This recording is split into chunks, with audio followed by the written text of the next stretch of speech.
Gareth Armstrong. Chapter 1. Madame Pardon's Rice Pudding. The maid had just placed the rice pudding in the middle of the round table, and Maigret had to make an effort to look both surprised and delighted as a blushing Madame Pardon cast him a mischievous glance. It was their umpteenth rice pudding in the 4 years that the Maigrets had got into the habit of dining at the Pardons, and that the latter had, in turn, been dining with them a fortnight later at Boulevard Richelieu-Lenoir, where it was Madame Maigret's turn to lay on a spread. In the 5th or 6th month of this arrangement, Madame Pardon had served a rice pudding. Maigret had had 2nd and 3rd helpings, saying that the dish reminded him of his childhood and that he hadn't tasted better in the last 40 years, which was true. Since then, every dinner at the Pardons' new apartment in Boulevard Voltaire had been finished off by a helping of the same creamy dessert, which seemed to chime with the cosy, relaxed, slightly dull nature of these occasions. Neither Maigret nor his wife had family in Paris, and they had little experience of regular weekly get-togethers with sisters or sisters-in-law, so the dinners with the Pardons reminded them of visits to see aunts and uncles when they were little.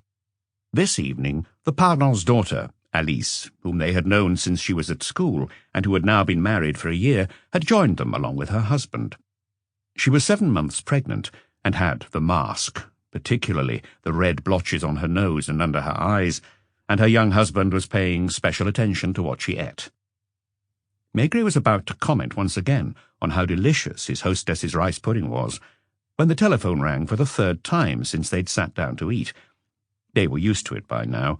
It had become a sort of joke at the start of the meal to wonder whether the doctor would make it through to dessert without being called by one of his patients.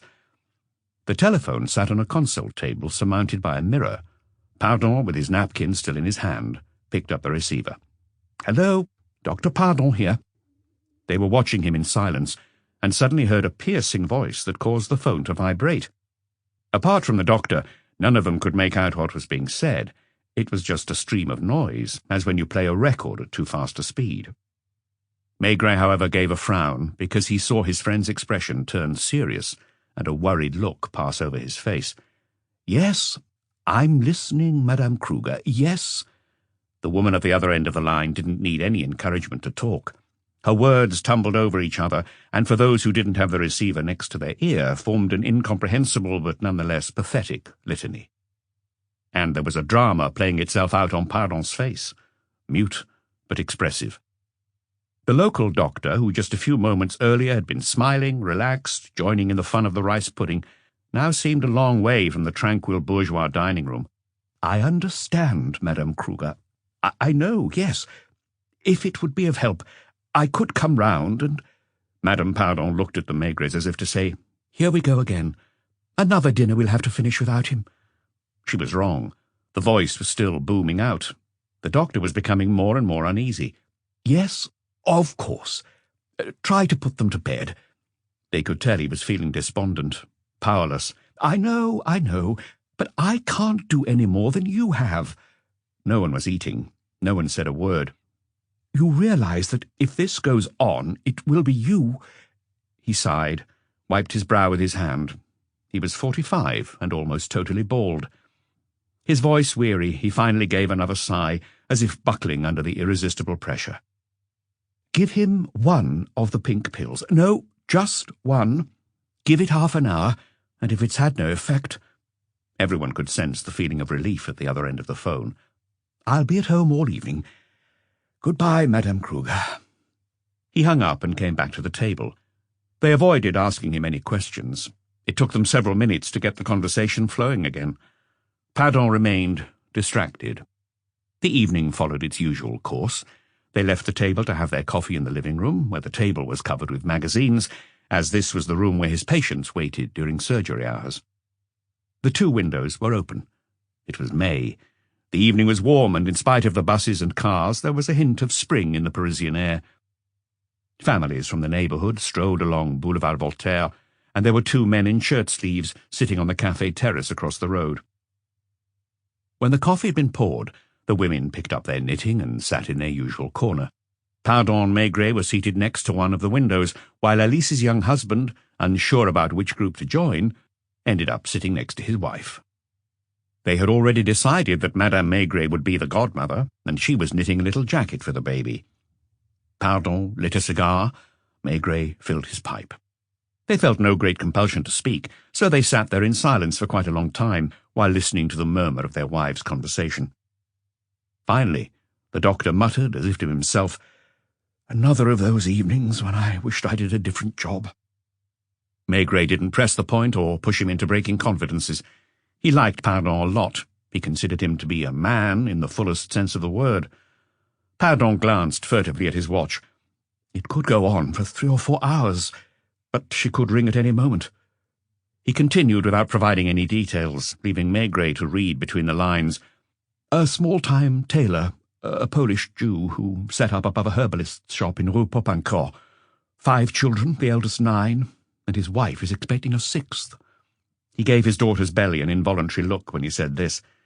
Medical science can do nothing more for him, but 5 weeks on he's still not dead. I've done everything I can to convince him to go into hospital, but no sooner do I say the word than he falls into a sort of trance, summons his family to his bedside, cries, groans, and begs them not to let anyone take him away against his will. Pardon was smoking his only cigar of the day, without enjoyment. They live in 2 rooms, the kids crying all the time. His wife's at the end of her tether. She's the one I should be tending to, but as long as this goes on I can do nothing. I went over there before dinner. I gave him an injection and his wife a sedative. It isn't having an effect any more. While we were eating he started groaning again, then howling in pain, and his wife, her strength all used up. Maigret drew on his pipe and muttered, I think I understand. Legally, medically, I don't have the right to prescribe him another dose. That wasn't the first such telephone call I've received. Until now, I've managed to convince her. He looked at the inspector as if seeking his indulgence. Put yourself in my place. He glanced at his watch again. How much longer would the sick man last out? The evening was mild, with a certain languor in the air. The murmur of the women's conversation and the rhythmic clack of their needles carried on in the corner of the living room. Maigret said in a hesitant voice, It's not the same, of course, but I, too, have often wished I'd chosen a different profession. It wasn't a proper, joined-up conversation. It was full of gaps, silences, and slow puffs of smoke rising from the inspector's pipe. For a while now, the police haven't had the powers we enjoyed before, and by extension, the same responsibilities. He was thinking out loud. He felt Pardon was a close friend. The feeling was mutual. Over the course of my career, I have seen our powers gradually diminished in favour of the magistrates. I don't know if that's a good thing or a bad thing. In any case, it's never been our role to pass judgment. It's up to the courts and the juries to decide if a man is guilty or not, and to what extent he should be held responsible. He took it upon himself to do the talking because he sensed that his friend was tense, that his mind was elsewhere, in Rue Popincourt, in the 2-room apartment, where the Polish tailor was dying. Even with the law as it is now, with us as instruments of the prosecutor's office, of the examining magistrate, there still comes a moment when we have to make a decision which will have serious consequences. Because at the end of the day it is our investigations, the evidence we have gathered, that the magistrates, then the juries, will rely on to form their opinion. The simple fact of considering a man a suspect, of bringing him in to Katie's affair, of questioning his family, friends, concierge, and neighbours about him, can potentially affect the rest of his life. It was Pardon's turn to murmur, I understand. Is such and such a person capable of committing a crime? Whatever happens, it's almost always we who ask ourselves the question first. Material evidence is often non-existent or unconvincing. The phone rang. Pardon seemed almost afraid to answer, and it was his daughter who picked up the receiver. Yes, monsieur? No, monsieur. You have a wrong number. She explained with a smile. Bal de Vertu again. A dance hall on Rue de Chemin Vert, whose phone number was very similar to the Pardon's. Maigret continued, speaking quietly. So this apparently normal individual you have before you, was he capable of killing someone or not? Do you see what I'm getting at, Pardon? I'm saying it's not about deciding if he's guilty or not. That's not the business of the police judiciaire. But we do have to ask ourselves if it is possible that... Isn't that a form of judging? I hate that. And if I'd thought about that when I first joined the police, I'm not sure I would have. A longer silence. He emptied his pipe and took another one from his pocket, which he slowly filled, seeming to caress the briar. "I remember one case, not so long ago. Did you follow the Josset affair?" "The name rings a bell." "There was a lot in the papers about it, but the true story, insofar as there is a true story, was never told." It was very unusual for him to talk about a case he had been involved in. Occasionally, at Quai des Orfèvres, among colleagues, some famous case or some difficult investigation might be mentioned, but he was always a passing allusion. "I recall Josset at the end of his first interrogation, because that's when I had to ask the question. I could show you the transcript so that you can form your own opinion. Only you would not have had the man himself in front of you for 2 hours. You wouldn't have heard his voice, seen his facial expressions." It was at Quai des Orfèvres, in Maigret's office, a Tuesday, he remembered the day, around 3 o'clock in the afternoon. And it was spring then, too, the end of April or the beginning of May. When he came into work that morning, Maigret knew nothing of the affair, and he wasn't alerted to it until around 10 o'clock, firstly by the chief inspector at Auteuil, and subsequently by examining magistrate Camilio. There was some confusion that day. The inspector from Auteuil claimed that he had informed the police judiciaire in the early hours of the morning, but for some reason the message didn't seem to have reached its destination. So it was nearly 11 o'clock before Maigret took a car to Rue Laupert, 200 or 300 metres from the church at Auteuil, and found that he was the last to arrive. The reporters and photographers were already there, along with 100 or so curious onlookers, being held back by uniformed policemen. The men from the prosecutor's office were already on the scene, and 5 minutes later, criminal records showed up. At 12:10, Maigret showed into his office one Adrien Josset, a handsome, still quite lean 40-year-old, who cut an elegant figure despite his unshaven, crumpled appearance. "Come in, please. Take a seat." He opened the door of the inspector's room and summoned young Lapointe. "Bring a pad and pencil." The office was bathed in sunlight, and the noises of Paris could be heard through the open window. Lapointe understood that he was required to take a shorthand record of the interrogation, and sat down at the corner of the table. Maigret filled his pipe, and watched a convoy of boats going up the Seine, and a man in a barge allowing his vessel to drift. "Forgive me, Monsieur Josset, but I am obliged to record the answers you will be so kind as to give to my questions. I hope you aren't too tired." The man shook his head with a vaguely bitter smile. He hadn't slept a wink all night, and the police at Auteuil had already subjected him to a long interrogation. Maigret hadn't wanted to read it, preferring instead to form his own impression. "To begin with, the boring formalities. Could you tell me your surname, first names, age, profession?" "Adrien Josset, 40, born Sète. Eh-ho." It was only when he said that Maigret picked up the slight hint of a southern accent. "Your father?" "Schoolteacher. He died 10 years ago." "Is your mother still alive?" "Yes, she still lives in the same little house in Sète." "Did you study in Paris?" "Montpellier." "You're a pharmacist, I believe." "I trained in pharmacy, then did 1 year of medicine. I didn't follow through on that." "Why not?" He hesitated, and Maigret could see it was out of a kind of honesty. It was clear that he was trying hard to give accurate, truthful replies, so far at least. "For different reasons, probably. But the main one was that I had a girlfriend who went with her parents to Paris." "Did she become your wife?" "No. As a matter of fact, our relationship broke down a few months later. But I think my heart wasn't in being a doctor. My parents weren't well off. They had to make sacrifices to pay for my studies. Even if I'd qualified as a doctor, I'd have found it hard to set up in practice." He was so tired he was struggling to string his thoughts together, and he cast the occasional glance at Maigret as if to check that he was making a favourable impression on the inspector. "Is this important?" "Anything might be important." "I understand. I wondered whether I had any particular vocation. I'd heard about career opportunities in laboratories. Most pharmaceutical companies had their own research laboratories. When I got to Paris with my pharmacy diploma in my pocket, I tried to find one of these jobs." "Without success?" "All I could find was a job as a temporary stand-in at a chemist's. Then another." He was feeling hot. So was Maigret, who was now pacing up and down in the room, pausing occasionally by the window. "Did they ask you all these questions at Auteuil?" "No, not the same questions. I can see that you're attempting to understand who I am. As you see, I'm trying hard to give you honest answers. Deep down, I see myself as no better or worse than anyone else." He had to wipe his brow. "Are you thirsty?" A bit." Maigret opened the door to the inspector's room. "Janvier, could you get us something to drink?" Then to José, "Beer?" "If you like." "Are you hungry?" Without waiting for a reply, he turned again to Janvier. "Beer and sandwiches." José gave a sad smile. "I read about that," he murmured. "You read what?" "Beer. Sandwiches." The chief and his inspectors taking it in turns to ask questions. It's common knowledge, isn't it?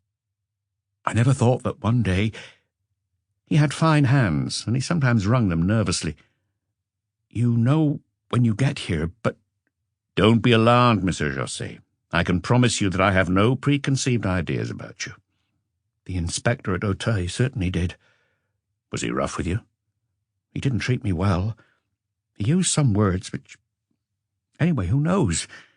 If I were him..." "Let's get back to those early days in Paris. How long was it before you met the woman who would become your wife?" "About a year. I was 25 and working in an English chemist's on Faubourg Saint-Honoré when I met her." "Was she a customer?" "Yes." "What was her maiden name?" "Fontaine. Christine Fontaine. But she was still using the name of her first husband, who died a few months earlier. Lowell, from the English brewing family. You will have seen the name on beer bottles." "So she'd been a widow for a few months, and she was what age?" 29. "Any children?" "No." "Rich?" "Indeed. She was a regular customer of all the luxury shops on Faubourg Saint-Honoré." "Did you become her lover?" "She had a free and easy lifestyle." "Even when her husband was alive?" "I believe that was the case." "What was her background?" "Bourgeois. Not wealthy, but comfortably well off. She grew up in the 16th arrondissement, and her father was chair on a number of company boards." "Did you fall in love with her?" "Head over heels." "Had you already split up with your girlfriend from Montpellier?" "Several months earlier." "Did you and Christine Lowell discuss the prospect of marriage from the very start?" The briefest of hesitations. "No." There was a knock at the door. It was the waiter from the Brasserie Dauphine, bringing some beer and sandwiches. This gave them an excuse to take a break. José didn't eat, but merely drank half of his beer, while Maigret continued to pace up and down, nibbling on a sandwich. "Can you tell me how it happened?" "I will try. It's not easy. 15 years have passed. I was young, I can see that now. With hindsight, life was different then. Certain things didn't seem as important as they do now. I wasn't earning a lot of money. I was living in furnished lodgings near Place de Ternes, and I had all my meals in cheap restaurants, except when I would make do with some croissants. I spent more money on clothes than I did on feeding myself." He still had a taste for fashion. The suit he was wearing was by one of the finest tailors in Paris. His monogrammed shirt had been made to measure, as had his shoes. Christine lived in a different world which I knew nothing about and which dazzled me. I was still the son of a small-town schoolteacher, and the students I mixed with in Montpellier weren't much better off than me. "Did she introduce you to her friends?" "Much later. That was an aspect of our relationship that took me a long time to figure out." "Can you give me an example?" "We often hear about businessmen, industrialists or bankers having a fling with a shop girl or a model. It was much the same for her. In reverse. She was dating an inexperienced, penniless pharmacist's assistant. She insisted on knowing where I lived, a cheap furnished hotel with earthenware tiles on the walls of the stairwell, and walls so thin you could hear every noise. It delighted her. On Sundays she would take me out in the car to some country inn." His voice had become muted, tinged with both sadness and resentment. "In the beginning I too thought it was just a fling that wouldn't last." "Were you in love?" "I grew to love her." "Were you jealous?" "That's how it all began. She would speak to me about her friends and even her lovers.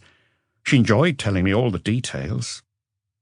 At first I didn't say anything. Then, in a fit of jealousy, I called her every name under the sun and ended up giving her a slap. I was convinced she was making fun of me, and that once she left my iron bed she gossiped to everyone about how awkward and naive I was. We had lots of arguments along those lines. I once stopped seeing her for a month. Was she the one who patched things up? Her or me. Either one of us might ask for forgiveness. We really did love each other, Inspector. Who first raised the question of marriage? I can't recall. To be honest, it's impossible to say. We reached the point where we were hurting each other deliberately. Sometimes she'd turn up at 3 a.m, half drunk, and knock on the door of my room. If I was in a sulk and didn't answer straight away, the neighbours would be up in arms about the racket. I don't know how many times she threatened to kick me out. They did at the chemist's, too, because some mornings I'd turn up late, still half asleep. Did she drink a lot? We both drank. I don't really know why. We just did it without thinking. It made us even more exhilarated. In the end, we realised that I couldn't do without her and she couldn't do without me. Where was she living at this time? In the house you saw, in Rue Lopère.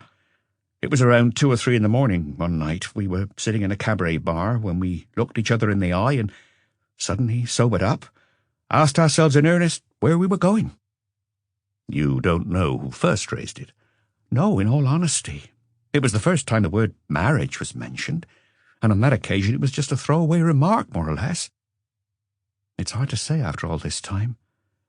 She was 5 years older than you? Yes, and a few million francs better off than me. Once we were married, I couldn't go on working behind a counter in a chemist's. She knew someone called Virieux, who had inherited a modest pharmaceutical concern from his parents. Virieux wasn't a pharmacist. He was 35, but had spent most of his adult life in Fouquet's, Maxime's, and the casino at Deauville. Christine invested some money in his company, and I became the managing director. So, in fact, you finally achieved your ambition. It appears that way, I admit. When you look at the sequence of events, it's as if I carefully planned each stage. However, I assure you that was very far from the case. I married Christine because I loved her passionately, and because if I'd had to do without her, I'd probably have killed myself. For her part, she begged me to make our union legal. For a long time afterwards, she had no more affairs and began to be jealous herself. She came to hate my customers and would drop by to check up on me. An opportunity came along to provide me with a position in keeping with her lifestyle. The money she invested in the business was in her name, and the marriage followed the convention of separate assets. Some people saw me as a gigolo, and I wasn't always accepted with open arms in this new milieu in which I was to lead my life. Were you happy together? I suppose so. I worked hard. I took on this relatively obscure laboratory and turned it into one of the 4 major centres in Paris. We socialised a lot, too, so you could say I didn't have a spare moment, day or night. Don't you want to eat? I'm not hungry. If you don't mind, I'll have another glass of beer. Were you drunk last night? That's what they asked me this morning. Doubtless I was at one point, but I still remember everything. I didn't want to read the statement you made at Auteuil, which I have here. Maigret idly flicked through the pages. Is there anything there you'd like to change? I told the truth. Maybe I overdid it because of the inspector's attitude. From his opening questions, I realised that he regarded me as a murderer. Later on, when the prosecutor's men turned up in Rue Lopère, I got the impression that the magistrates shared that opinion.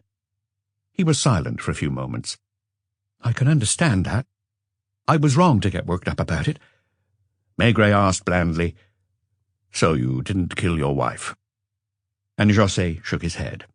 He was no longer protesting vehemently. He looked weary, deflated. I know it'll be difficult to explain. Would you like to take a break? The man hesitated. He rocked gently on his chair. I think it would be better to go on, but would you allow me to get up and walk around a bit? He too wanted to go to the window, to see the city outside going about its everyday business in the sunlight. The previous evening he was still part of it. Maigret followed him with his eyes, lost in thought. Lapointe sat with his pencil poised in his hand. Back in the peaceful living room in Boulevard Voltaire, a little too peaceful, in fact, almost oppressively calm, where the women were still knitting and chatting, Dr. Pardon listened carefully to Maigret's every word. Maigret, however, could sense that there was still an invisible link between his listener and the telephone on the console table, between the doctor and the Polish tailor, who was fighting his last battle alongside his 5 children and his hysterical wife. A bus went by, stopped, and then set off again, having deposited 2 dark figures, and a drunk bumped along the walls without ever interrupting the tune he was humming. Chapter 2. The Geraniums in Rue Caulaincourt. "Heavens!" Elise cried suddenly as she bounded to her feet. "I forgot the liqueurs." She had changed quite a lot.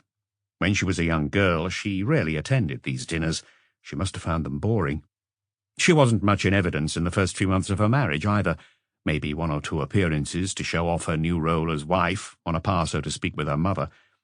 But since she had been expecting, she'd paid frequent visits to Boulevard Voltaire, where she happily assumed the role of hostess, and suddenly started to take an even closer interest than her mother in the minutiae of housework. Her husband, a newly qualified veterinarian, leapt up from his seat, made his wife sit down again, and went into the kitchen in search of some brandy for the men, and for the women, that Dutch liqueur that was no longer found anywhere, except at the Pardon's house. Like most doctors' waiting rooms, this one was badly lit, and the furniture was worn and shabby. Maigret and Pardon, sitting by the open window, had a good view of the glaring street lights on the boulevard, where the leaves of the trees were starting to rustle. Was there a storm on the way? "Brandy, Inspector?" Maigret smiled at the young man distractedly. Though he was well aware of where he was, his thoughts nonetheless were back in his office, bathed in sunshine, on that memorable Tuesday when the interrogation took place. He had more on his mind than at dinner, his mood matching the doctor's serious demeanour. He and Pardon could almost read each other's thoughts, even though they had got to know each other late in life, and both were well advanced in their respective careers. They'd hit it off from the start, and soon a strong mutual respect had developed between them. Perhaps this was due to the fact that they applied the same standards of honesty, not just towards other people, but also towards themselves. They didn't play games, they didn't sugar the pill. They both called a spade a spade. This evening, when Maigret suddenly began to hold forth, it was less to distract his friend than because the telephone call had reawakened in him similar feelings to those that were currently exercising Pardon. It wasn't that he had a guilt complex. He hated that expression anyway. Nor was it that he felt remorse. Both of them, because of their profession, a profession they'd been drawn to, sometimes found themselves in a situation where they had to make a choice, and that choice had implications for someone else's fate. In Pardon's case, whether a man lived or died. Neither of them romanticized this responsibility. Neither was oppressed by it or rebelled against it. They simply treated it with a certain melancholy seriousness. Young Brouard wasn't sure he could sit near them. He would have liked to know what they were whispering about, and was aware that he was still an outsider in this little clan, so he went back to sit with the women. "There were 3 of us in my office," said Maigret. Lapointe, who was recording the interview and casting me the occasional glance, Adrien Josset, who was sometimes on his feet, sometimes sitting in his chair, and me, mainly sitting with my back to the open window. I realized how tired the man was. He hadn't slept a wink. He had had a lot to drink, firstly the previous evening, then again in the middle of the night. I could sense the waves of exhaustion washing over him. Sometimes he seemed a bit dizzy. Sometimes his worried eyes became fixed and expressionless, as if sinking into a torpor he was trying to struggle back to the surface. It may seem cruel to have pushed on with this first interrogation. It would end up lasting more than 3 hours. However, it was as much for his sake as out of a sense of duty that I stuck to the task. For one thing, I couldn't pass up the opportunity to extract a confession, if there was one to be had. And besides, short of giving him an injection or a sedative, he would not have been able to rest anyway, given that his nerves were shot. He needed to talk, there and then. If I'd sent him off to the cells, he'd have sat there talking to himself. The reporters and photographers had gathered in the corridor. I could hear their loud voices and laughter. It was around then that the afternoon papers came out, and I was sure that they must be talking about the crime at Auteuil, and that the photos of Josset taken that morning in Rue Lopère must be plastered all over their front pages. It wasn't long before I got a telephone call from examining Magistrate Camelio, who was always anxious to get an early result in the cases under jurisdiction. "Have you got Josset there with you?" "Yes." "Has he confessed?" Josset was looking at me, aware we were talking about him. "I'm quite busy," I said, without being specific. "Is he denying it?" "I don't know." Make it clear to him that it would be in his best interests to— I'll try. Cormelio is not a bad man, but he's been called my friendly enemy because we've clashed so often. It's not really his fault. It springs from how he sees his role, hence his duty. In his view, he's paid to defend society, so he has to show no mercy to anything that threatens to upset the established order. I don't think that he's ever experienced a moment of self-doubt. He has no compunction in distinguishing the good people from the bad people, and seems incapable of conceiving that people can exist in the grey area in between. If I'd told him that I hadn't formed an opinion yet, he wouldn't have believed me, or he would have accused me of being dilatory in the exercise of my duties. Nevertheless, after an hour, 2 hours of interrogation, I was no nearer to answering the question that José asked whenever he looked at me with his wide eyes. You do believe me, don't you? The previous evening, I didn't even know him. I'd never heard anyone talk about him. His name was vaguely familiar to me, but that was only because I'd used medicine from a box with the name José Envilia on it. Oddly, I'd never even set foot in Rue Laupert before, so I discovered its existence that morning with some surprise. There isn't usually much crime in the area around the Auteuil church, and Rue Laupert, which is a cul-de-sac, more a private lane than a proper street, has only about 20 houses of the sort you might find in a provincial village. It's only a short hop from Rue Chardon-Lagache, and yet you feel a long way from the bustle of Paris. The names of the neighbouring streets commemorate writers rather than great statesmen. Rue Boileau, Rue Théophile Gautier, Rue Lecomte de Lille. I wanted to go back to the house, which stood out from the others in the street. It was made almost entirely of glass and had odd, unexpected angles. It was built around 1925 in the decorative arts period. It was all new to me, the decor, the colours, the furniture, the layout of the rooms. It perplexed me how people lived their lives there. The man in front of me, fighting against exhaustion and a hangover, kept on asking with his anxious but resigned gaze, "You do believe me, don't you?" The inspector at Auteuil hadn't believed him, and had shown him no consideration. At one point, I'd opened the door to tell the reporters to shut up as they were making so much noise. For the second or third time, José refused the sandwich that was offered to him. It was as if he felt his strength might fail him at any moment, and he was determined to see this through at any cost. And perhaps it wasn't only that he had a divisional detective chief inspector before him, someone who could have a big influence in what happened to him. He needed to convince someone, anyone, a man other than himself. Were you happy, you and your wife?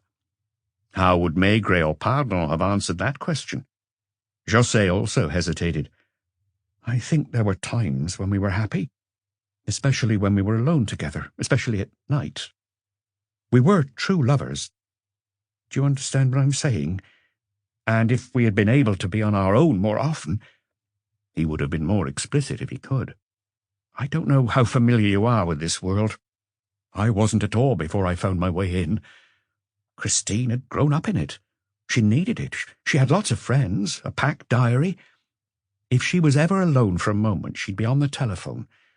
There were lunches, cocktail parties, dinners, dress rehearsals, cabaret suppers. There were hundreds of people with whom we were on first-name terms and whom we'd bump into at all these venues.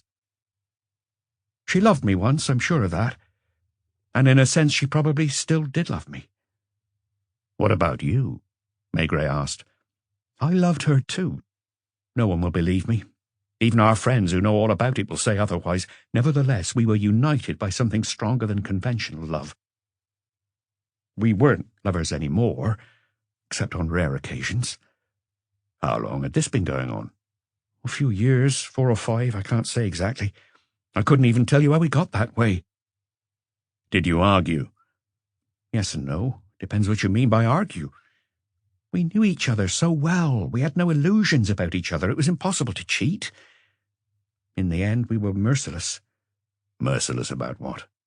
All the little faults, the tiny acts of cowardice that are part of everyone. In the beginning, you turn a blind eye, or if you notice them, you try to turn them into something appealing. You transform them into qualities. Let's just say that your partner becomes more human, more vulnerable, which makes you want to protect them and smother them with tenderness. You see, I'm sure that the fundamental thing was that I wasn't at all prepared for this life.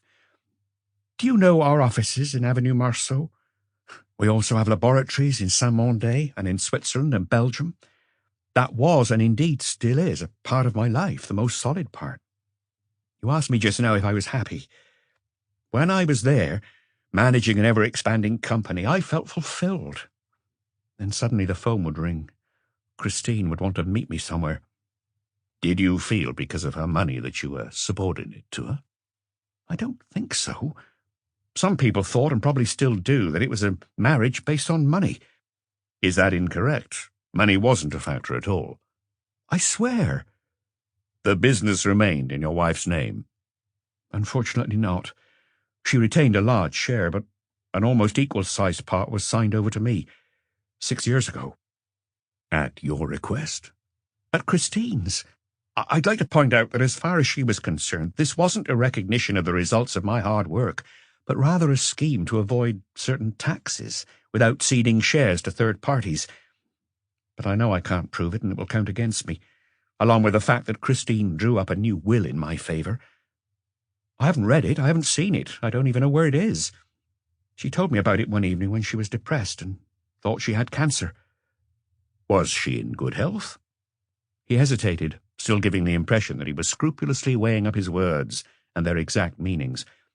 She didn't have cancer, or heart disease, or any of those ailments that you read about in the papers every week, and for which they collect money in the street. But in my view, she was nonetheless very ill. Recently, she didn't experience more than a few hours of lucidity each day, and sometimes she locked herself away in her bedroom for 2 or 3 days at a time. You don't share a bedroom? We did for several years, but then because I got up early in the morning and was waking her up, I moved into the adjoining room. Did she drink heavily? If you question her friends, as I'm sure you will, they'll tell you that she didn't drink any more than many of them. They only saw her in her best light, if you follow me. They didn't know that before going out for 2 or 3 hours, she would spend several hours in bed, and that the next day, as soon as she woke up, she'd be back on the booze or on pills. Do you drink? José shrugged, as if to say that Maigret only had to look at him to get his answer. Less than her, anyway. Not as obsessively. Otherwise, the laboratories would have gone down the pan years ago. But I do sometimes get drunk and act like someone who's had one too many. So you'll find that these same friends will tell you I was more of a soak than she was, especially as I can sometimes get aggressive when I'm drunk. If you haven't been in the same situation, how would you understand? I'm trying to, Maigret sighed. Then he asked point blank, Do you have a mistress? Here we go. They asked me that this morning, and when I replied, the inspector looked triumphant, as if he had finally nailed the truth. How long? A year. So a long time after your relationship with your wife began to break down, which happened, I think you said, 5 or 6 years ago. A long time after, yes, and completely unrelated. Before that I had had a few affairs, like everyone. Most of them just short flings. Whereas you're in love with your current mistress. I don't like to use the same word that I use for Christine, because it's something very different, but how can I put it? Who is she? My secretary. When I told the other inspector, he must have been expecting it, because he was immensely pleased with himself that he'd seen my answer coming. Let's face it, it's so banal, it's the subject of jokes, and yet... The beer glasses were empty. Most of the passers-by they had seen earlier on the bridge and the quayside had now been absorbed by the offices and shops, where work had resumed. Her name is Annette Duché. She's 20 years old, and her father is head clerk at the sub-prefecture in Fontenay-le-Comte. He's in Paris currently, and I'd be very surprised if he doesn't come to see you once the newspapers appear. To accuse you? Perhaps. I don't know.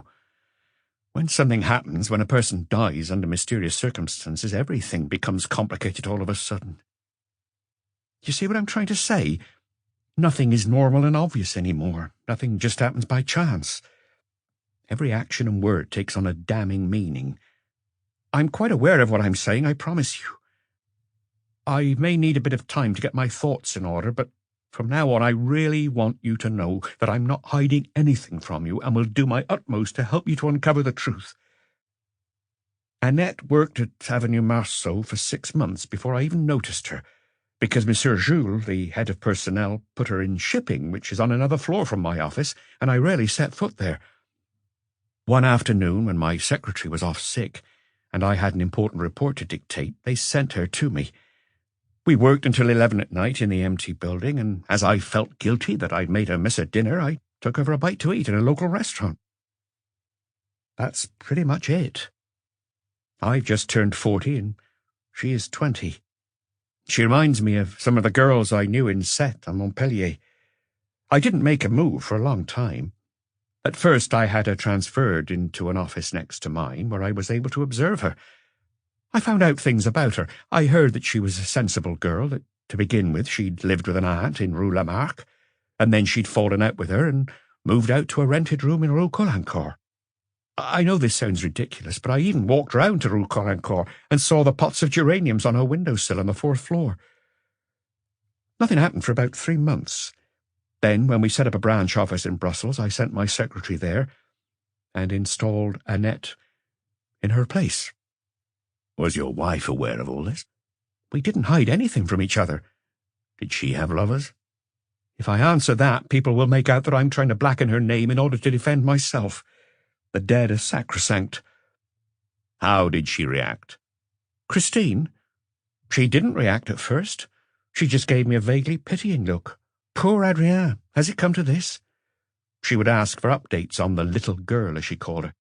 Isn't she pregnant yet? What will you do when it happens? Will you ask for a divorce? Maigret frowned and observed the other man a little more closely. Is Annette pregnant? He asked. No, that at least can be proved easily. Is she still living in Rue Caulaincourt? She hasn't changed her lifestyle at all. I didn't provide her with an apartment. I didn't buy her a car or jewels or a fur coat. The geraniums are still there on her windowsill. In her room she has a glass-fronted walnut wardrobe like the one my parents had, and she still uses the kitchen as a dining room. His bottom lip was trembling, as if he were issuing a challenge. You didn't want to change it? No. Did you often spend the night at Rue Caulaincourt? Once or twice a week. Can you give me as accurate an account as possible of what you were doing yesterday in the daytime and at night? Where do you want me to begin? The morning. Maigret turned to Lapointe as if to indicate that he should take all this down. I got up at 7:30 as usual, and I went out onto the terrace to do my morning exercises. So you were in Rue Laupert? Yes. What had you been doing the previous evening? Christine and I went to the premiere of Witnesses at the Théâtre de la Madeleine, and we had supper afterwards in a cabaret in Place Pigalle. Did you have an argument? No. I had a busy day ahead of me. We were considering changing the packaging on some of our products. A good presentation could make an enormous difference to sales. What time did you get to bed? Around 2 o'clock in the morning. Did your wife go to bed at the same time? No. I left her in Montmartre with some friends we'd met up with. Their names? The Joublin. Gaston Joublin is a lawyer. They live in Rue Washington. Do you know what time your wife got home? No, I was fast asleep. Had you been drinking? A few glasses of champagne. I was fully compos mentis. My mind was on my work the next day. Did you go into your wife's room in the morning? I peeked round the door and saw that she was still asleep. You didn't wake her up? No. Why did you open the door? Just to make sure she'd got home. Did she sometimes not come home? Occasionally. Was she alone? As far as I know, she's never brought anyone home. How many servants do you have?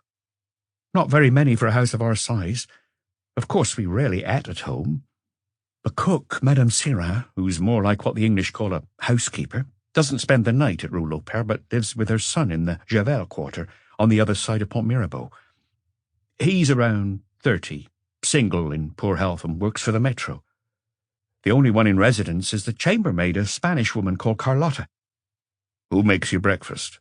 Carlotta. Madame Sirin doesn't arrive until just before I set off. So, did everything happen as normal yesterday morning? Yes. I'm thinking... No, nothing out of the ordinary.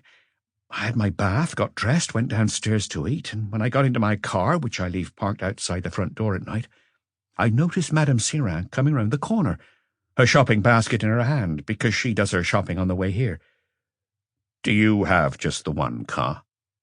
2, The one I use is an English two-seater because I have a passion for sports cars. Christine drives an American car. Was your wife's car parked by the pavement? Yes, Rue Laupert is a quiet street, not much traffic. Very easy to park there. Did you go straight to Avenue Marceau? No, and I know this will be used against me too. I went to Rue Caulaincourt to pick up Annette. Do you go there every morning? More or less. I have a retractable roof. In spring it's a real pleasure driving through Paris early in the morning. Did you turn up at work with your secretary? For a long time I dropped her off at the nearest metro station. Some people from work saw us, so everyone knew in the end, and I decided to be upfront about it. Indeed, I think I derived a certain pleasure from being so open, defying public opinion, as it were. You see, I detest all the smirks, the whispering behind your back, the knowing looks. Since there was nothing inappropriate about our relationship, I didn't see why. He was hoping for approval, but Maigret remained impassive. That was his role. It was a lovely spring morning, as on the day before, and the little sports car drove down from Montmartre and threaded its way through the traffic, skirting the gold-tipped railings of the edge of Parc Monceau, crossing Place d'Éterne, circling the Arc de Triomphe at an hour when the crowds looked fresh and ready for the new day as they hurried to work. I spent the morning in discussions with my departmental heads, especially the sales director. Was Annette present? Her desk is in my office. Which would have tall windows, no doubt, and overlook the elegant avenue, where expensive cars would be parked along the pavements. Did you have lunch with her? No, I took an important English client who just arrived to lunch at the Berkeley. Did you receive any word from your wife? I rang her at 2:30 when I got back to the office. Was she awake? She was just getting up. She told me she was going to do some shopping and then would be dining with a girlfriend. Did she mention a name? I don't think so. I would have remembered. It was something she did a lot, so I didn't pay it much attention. I returned to the meeting, which had broken up for lunch. Did anything out of the ordinary happen that afternoon? Not out of the ordinary, but important nonetheless. Around 4 o'clock I sent one of our errand boys to a shop in the Madeleine to buy some hors d'oeuvre, a lobster, some Russian salad, and some fruit. I told him if the first cherries had arrived to buy 2 punnets. He put all the shopping in my car. At 6 o'clock my colleagues went home, as did most of the staff. At 6:15 Monsieur Jules, the firm's most senior employee, popped in to see if I needed him any more, then went off in turn. What about your partner, Monsieur Virieux? He had already left around 5 o'clock. In spite of his experience, he is a bit of an amateur, and his role is largely as the face of the firm. He's the one who usually invites our foreign associates and major clients out to lunch or dinner. Was he at the lunch with the Englishman? Yes, he also goes to conferences. So you and your secretary were alone in the building? Apart from the concierge, obviously. It happens quite often. We left, and once we were in the car, I decided to make the most of the good weather to go for an aperitif out of town. Driving relaxes me. We soon got to the Chevreuse Valley and had a drink in an inn. Did you and Annette ever eat out in a restaurant? Rarely. At first I avoided it because I wanted to keep our relationship more or less secret. Later I simply grew fond of our little dinners in her apartment in Rue Caulaincourt. With the geraniums in the window. José looked offended. "You find that amusing?" he said with a hint of aggression. "No." "Don't you get it?" "I believe I do." "Even the lobster should give you a clue. In my family, when I was a child, we only ever ate lobster on big occasions. It was the same in Annette's family. When we had our little dinners, as we called them, we looked for dishes that we used to crave during our youth. In fact, I bought her a present in the same spirit, a refrigerator, which hums away in the corner of her not very modern apartment, and allows us to chill a bottle of wine or sometimes open a bottle of champagne. Are you laughing at me?" Maigret shook his head to reassure him. It was Lapointe who gave a smile, as if this brought to mind some recent memories. "It was just before 8 when we arrived at Rue Caulaincourt. Oh, there's one thing I should add in passing. The concierge, who was quite motherly towards Annette in the beginning, before I'd set foot in the building, later took a dislike to her. She would mutter offensive words at her when she came in and would turn her back completely on me. We passed in front of the lodge where she and her family were at the dinner table, and I could have sworn that woman looked at us with an evil smile. It made enough of an impression that I wanted to turn round and ask her what she had to be so happy about. I didn't, but we would find out only half an hour later. Upstairs, I took my jacket off and laid the table while Annette got changed. I make no secret of it. That's also part of the pleasure. It helps me feel young again. She spoke to me from the next room, while I cast the occasional glance through the half-open door. Her body is so young, so smooth, so easy on the eye. I suppose all this will be trawled over in public, unless I can find someone who believes me. He closed his eyes with tiredness, and Maigret went to get him a glass of water from the cupboard, deciding not to give him some cognac from the bottle he always kept in reserve. It was too soon for that. He feared it might wind him up too much. Just as we sat down to eat in front of the open window, Annette thought she heard something, and a little later I heard it too, some footsteps on the stairs. There was nothing surprising in that, as the building has 5 floors, and there are 3 apartments above our heads. Why did she feel embarrassed all of a sudden to be sitting there dressed only in a blue satin dressing-gown? The footsteps stopped on our floor. There was a knock on the door, and a voice said, "I know you're in there. Open the door." It was her father. In the time we had known each other, Annette and I, he had never come to Paris. I'd never seen him. She had described him to me as a sad man, severe and withdrawn. A widower for some years, he lived alone, closed in on himself with no interest in life. "Just a moment, Papa." There wasn't enough time to get dressed again. I didn't think of putting my jacket back on. She opened the door. He looked at me first of all, his eyes hard under his bushy grey eyebrows. "Your employer?" he asked his daughter. "Monsieur Josset, yes."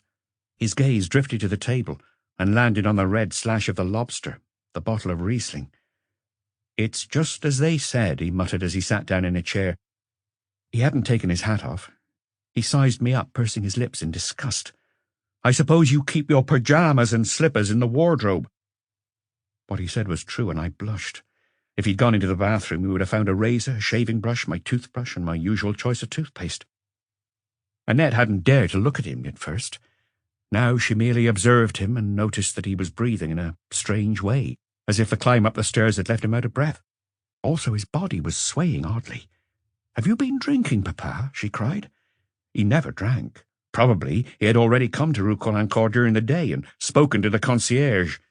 Perhaps she had written to him to put him in the picture. Then, while he waited, had he perhaps installed himself in the little bar opposite, from where he'd seen us enter the building?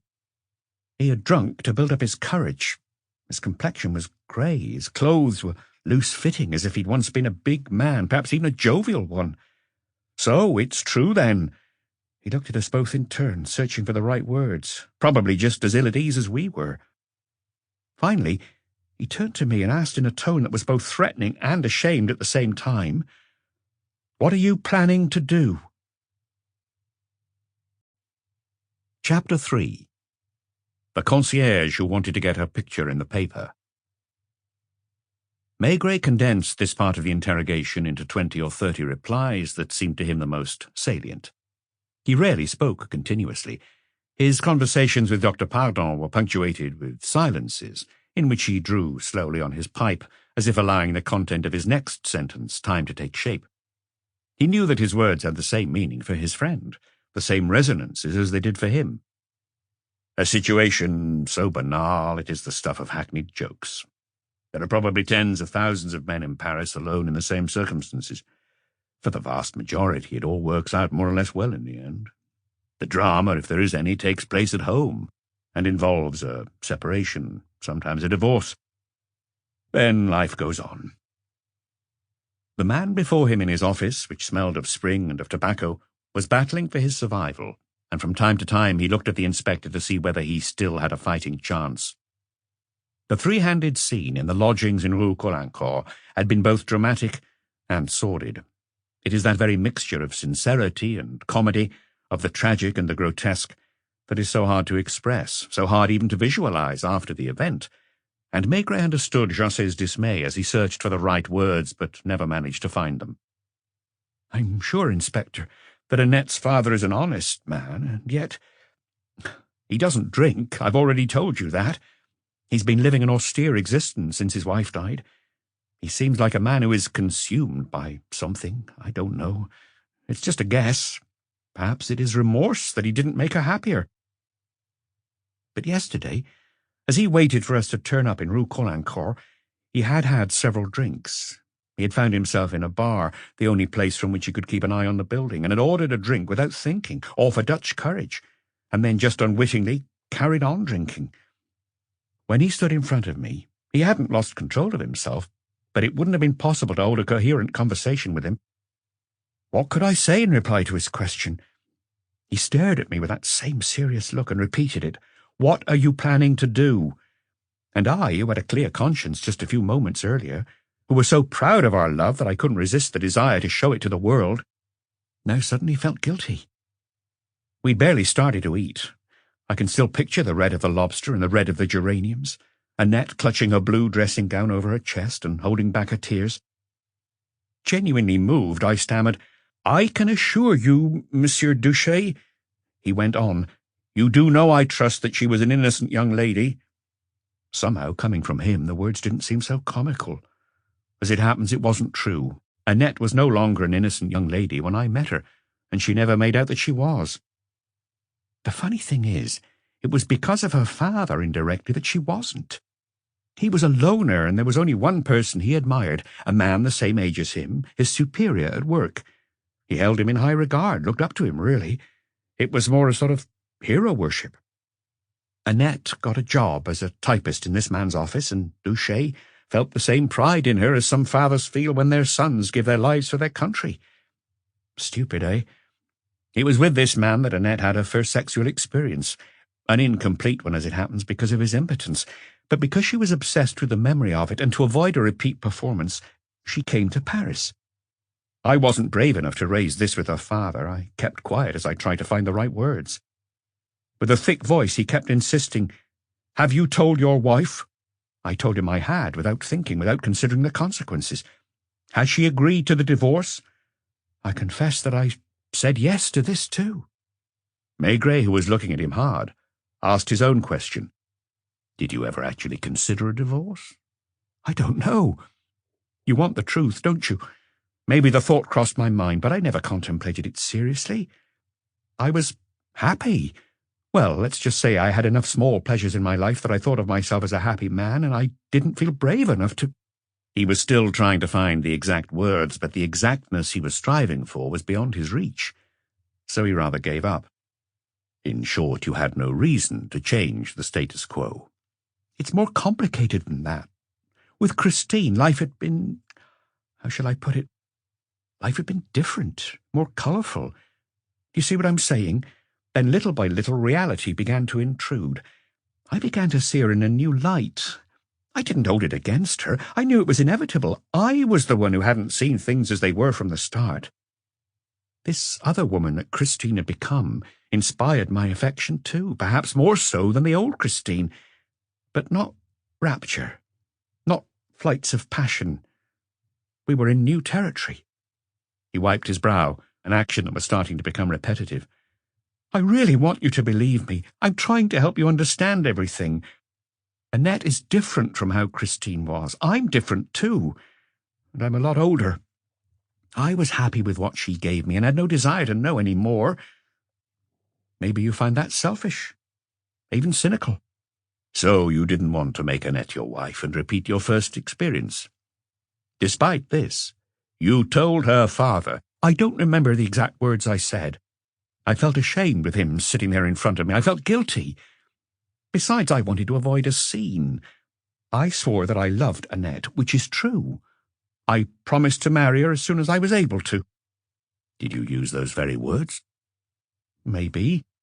In any case, I spoke passionately enough that Duché was moved. It would just be a case of sorting out the formalities, I said. To move on from this episode, I'll tell you just one detail that was even more absurd than the rest. Towards the end, I'd got so much into the role of the future son-in-law that I cracked open the bottle of champagne that we always kept in the fridge, and we drank a toast. When I left the building, it was already dark. I got into my car and drove around the streets at random. I didn't know if I'd done the right thing or the wrong thing. I felt as if I betrayed Christine. I've never been able to kill an animal. Once, however, I was visiting friends in the country, and they asked me to slit the throat of a chicken. I didn't want to lose face by refusing. Everybody was looking at me. It took me 2 attempts, and I felt as if I was carrying out an execution. In a way, that was what I'd just done. Just because some half-drunk old man had played the offended father, I denied 15 years of life with Christine. I'd promised, sworn, to sacrifice her. I too started drinking in the first bar I came to. It wasn't far from Place de la République, as I found to my surprise a bit later. Then I went to the Champs-Élysées, another bar. I downed 3 or 4 glasses, one after the other, trying to work out what I was going to say to my wife.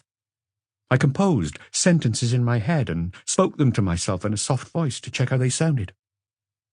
He looked at Maigret, pleadingly all of a sudden. "I'm sorry.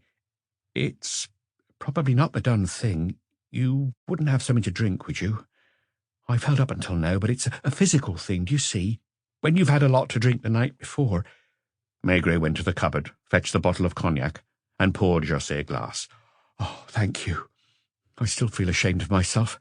I've been like this since yesterday evening, since that grotesque scene. But it's not for the reasons people think. I didn't kill Christine. The idea didn't cross my mind for a moment. I tried to think up all sorts of solutions, I admit, some of them quite improbable ones, because now I was drunk too. But even if I had intended to kill her, I would have been physically incapable of doing it." The telephone still didn't ring at the Pardons, so the little tailor wasn't dead yet, and his wife was still waiting while the children were no doubt asleep. At that point, Maigret was saying, I thought that there was time. Time for what? He didn't specify. I was struggling to form an opinion, weighing up the pros and cons. My telephone rang. It was Janvier, asking me to come into the inspector's room. I excused myself and went.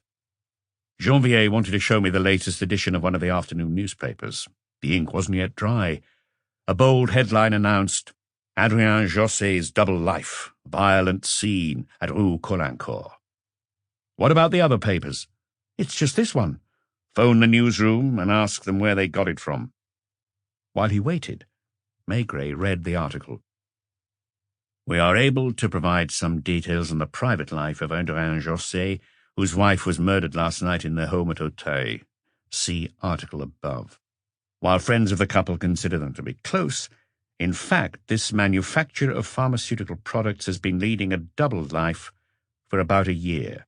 He has been having an affair with his secretary, Annette D. 20, whom he has set up in an apartment in Rue Colincourt, where he picks her up every morning in his sports car and drops her off again almost every evening. 2 or 3 times a week, Adrien José had dinner with his mistress, and he often spent the night there.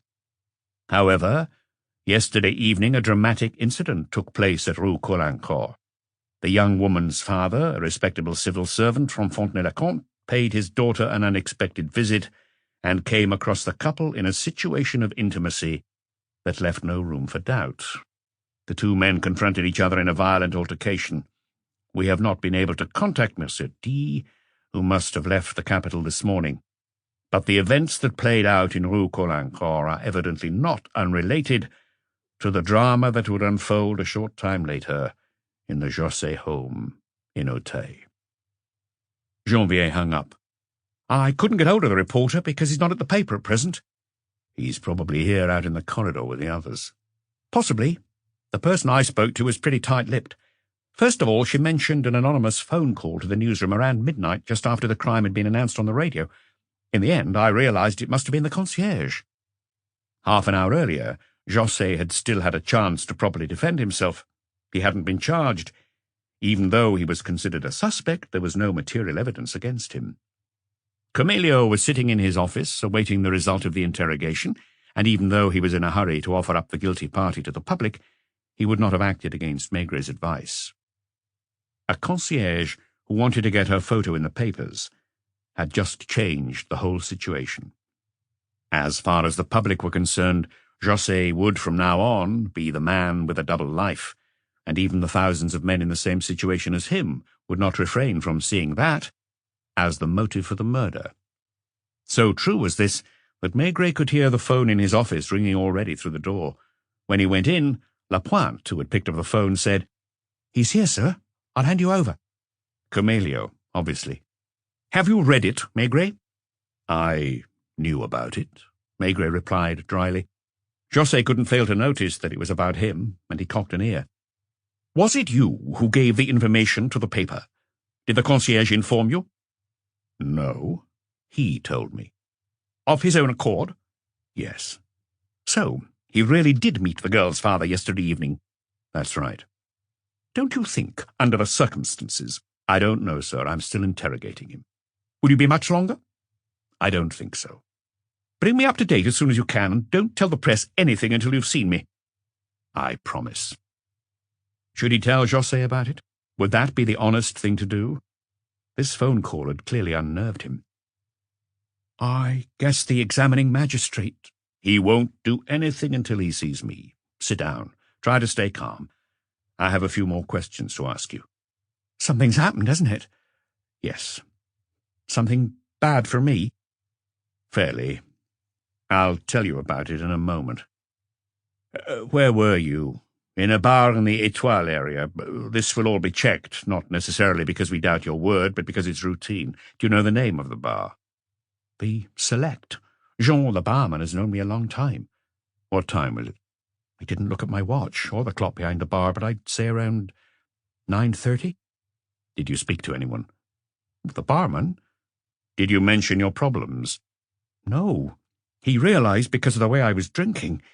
It's not my normal style. He said something like, "Everything okay, Monsieur José?" I had to reply, "Not so good." Yes, that's it. Out of self-respect, so I wouldn't be taken for a drunk, I said, I ate something that didn't agree with me. So you were lucid, at least. I knew where I was, what I was doing, where I'd parked my car. A little while later, I stopped at a red light. Is that what you mean by lucid? It didn't mean that reality wasn't all out of kilter. The fact that I was feeling sorry for myself, so maudlin. I'm not normally like that. But he was a weak man. His story proved that abundantly, and it was no less visible in his face, his expressions. I kept saying to myself, why me? I felt like I'd walked into a trap. I even suspected Annette of tipping off her father and getting him to come to Paris to provoke a scene and back me into a corner. At other times I blamed Christine. They would all make out that I owe my success and the fact I'd become an important person to her. Maybe that's true. Who knows what my career would have been without her? But she also dragged me into a world that wasn't mine, where I've never felt at home. It's only at work that I— He shook his head. When I'm less tired, I'll try to be more coherent. Christine taught me a lot. There was both good and bad in her. She isn't a happy person and never has been. I was about to add that she never will be. You can see I still can't believe that she's dead. Doesn't it prove that I didn't do it? It didn't prove a thing, as Maigret had learned from long experience. When you left the Select, did you head home? Yes. To do what? To talk to Christine, tell her everything, discuss with her what we should do next. At that moment, did you consider the possibility of a divorce? It seemed the most obvious solution, but I realized it would be difficult to get my wife to accept the idea. You'd need to know her to understand. Even her friends know only superficial things about her.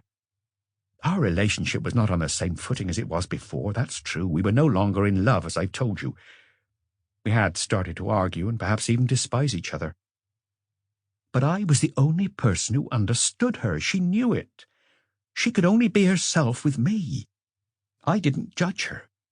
Wouldn't she have missed me? She was so afraid of ending up alone. It's because of this that she hated growing old so much, because in her mind old age and solitude were synonymous. As long as I have money, I can pay for company, can't I? She would say that as a joke, but it represented what she really thought. Was I just going to come out with it and tell her I was leaving her? But you made up your mind that you would. Yes. Oh, not exactly. Not just like that. I would have described the scene in Rue Caulaincourt, and I would have asked her advice. Did you often ask her advice? Yes. Even about business? On important business matters, yes. Do you think it was purely out of honesty that you felt the need to tell her about your relationship with Annette? He thought about this, genuinely surprised by the question. I see what you mean. First of all, there was an age difference between us. When I met her, I was very unfamiliar with Paris, and had only seen the bits that are accessible to a penniless student.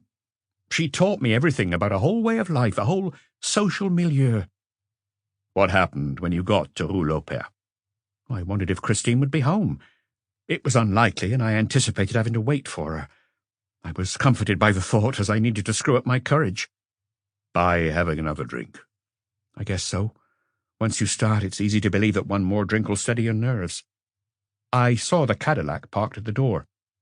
And were the lights on inside the house? I saw just one in Carlotta's room on the top floor. I used my key to go in. Did you bolt the door after you?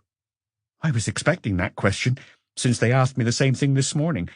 I suppose I must have done it automatically, because I usually do, but I simply don't recall. Were you still unaware of the time? No, I looked at the clock in the hall. It was 10:05.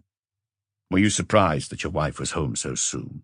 No, she doesn't live by fixed rules, so it's difficult to know what she might do at any given time. He continued to talk about her in the present tense, as if she were still alive. "Have you been to our house?" he asked Maigret in turn. Maigret had just given it a cursory viewing, as the public prosecutor's men were at the scene, as well as Dr. Paul, the local chief inspector, and 7 or 8 experts from criminal records. "I'll have to go back," he muttered. "You'll find a bar on the ground floor." The ground floor was in fact a single room, broken up by various partitions and unexpected recesses, which Maigret remembered was as big as the bars you find along the Champs-Élysées. I poured myself a glass of whiskey. It's all my wife will drink. I sank into an armchair. I needed a bit of breathing space. Did you turn on the lights? In the hall when I came in, but I turned them off again straight away. There are no shutters on the windows. There is a street lamp just 10 metres from the house, which casts enough light to see in the room. Besides, it was an almost full moon. I seem to remember spending some time looking at it and even imagining it witnessing my misfortune. I got up to pour myself another drink. We have very large glasses. Then I returned to my chair, whiskey in hand, and carried on pondering. And that, Inspector, is how I came to fall asleep. The inspector this morning didn't believe me. He advised me to change my line of defence, and when I refused, he got angry. But it's the truth. If it all took place while I was asleep, I wouldn't have heard a thing. I didn't dream either. I can't remember anything except a black hole. I can't think of another word for it. I gradually woke up with a pain in my side, a sort of cramp. I took a while to gather my wits before getting up. Did you feel drunk? I couldn't honestly say. It all seems a nightmare to me now. I switched on the light, drank a glass of water, unsure about drinking any more spirits. Then I went upstairs. With the intention of waking your wife and discussing your situation with her? He didn't reply, but simply looked at Maigret in astonishment, almost a look of reproach. He seemed to be saying, "You are asking me that?" It made Maigret feel a little embarrassed, and he murmured, "Go on." I went into my room, where I turned on the light and looked at myself in the mirror. I had a headache. My unshaven face and the bags under my eyes disgusted me. Mechanically, I opened Christine's door. That's when I saw her as you saw her there this morning. The body, half out of the bed, the head dangling over a fur rug splashed with blood, as were the sheets and the satin coverlet on the bed. On a cursory examination, Dr. Paul, who was currently conducting a full post-mortem, counted 23 wounds, inflicted by what the report called, in standard terminology, a sharp instrument. So sharp, in fact, and wielded with such ferocity, that the head was almost completely severed. Silence reigned in Maigret's office. It seemed inconceivable that outside the windows life went on at its usual pace, that the sun was shining and the air felt so warm. Tramps were sleeping under Pont Saint-Michel with newspapers over their faces, oblivious to the noise, and 2 lovers sat on the stone wall swinging their legs over the water which showed their reflection. Try to remember every last detail. José nodded. Did you turn the light on in your wife's room? I wasn't brave enough. Did you go up to her? I kept my distance. You didn't check that she was dead? It was obvious. What was your first reaction? To make a call. I went to the telephone and even picked it up. To call whom? I didn't know. I didn't think about the police straight away. I thought of our doctor first, Dr. Badel, who's a friend. Why did you not alert him? Without missing a beat, he replied, I don't know. He put his head in his hands. Either he was pensive, or he was a good actor. It was the words, I think, that stopped me phoning. What would I say? Someone has killed Christine? Come? Then they would ask me questions. The police would come into my house. I was in no state to face that. I feared that I would fall apart at the smallest push. You weren't alone in the house. The maid was sleeping upstairs. Yes. Everything I did seems illogical. Yet there must be some logic to it, because I did what I did, and I'm not mad. There's also the fact that I had to dash into the bathroom to throw up. That created a sort of interval. As I leaned over the sink, I started to think. I told myself that no one would believe me, that I would be arrested and questioned and locked up. And I felt so tired. If only I could have a few hours, a few days, not to run away, but to be able to take a step back. Maybe it's what people call panic. Has no one ever said that to you? What José didn't know was that many others had passed through this same office before him, just as exhausted, just as haggard-looking, and had slowly spun their tissue of lies or of unspeakable truths. I washed my face with cold water and looked at myself in the mirror again. Then I rubbed my hands over my cheeks and started to shave. Why exactly did you have a shave? I was thinking quickly and probably not thinking straight, trying to sort out the jumble of thoughts in my head. I decided to go away, not by car because there was a risk of being spotted too soon, and besides I didn't feel strong enough to drive for hours. The simplest way was to catch a plane at Orly, any plane. I often have to travel on business, sometimes at short notice, and my passport always has a number of current visas. I worked out how long it would take me to get to Orly. I had very little money on me, maybe 20 or 30,000 francs, and there was unlikely to be much more in my wife's room, as we got into the habit of paying for everything by cheque. That was a complication. These various preoccupations stopped me thinking about what had happened to Christine. My mind focused on the small details. It was one such detail that led me to have a shave. The customs officer at Orly know me and know that I'm very careful, almost fastidious about my appearance. They would have been surprised to see me turn up unshaven. I had to pass by the office in Avenue Marceau. There wasn't exactly a fortune in the safe there, but I knew I would at least find a few 100,000. I needed a suitcase too, if only for appearance's sake, and I packed one with a suit, some underwear, a toilet bag. I thought about taking my watches. I have 4 altogether, and 2 of them are quite valuable. I'd be able to sell them if I needed some cash.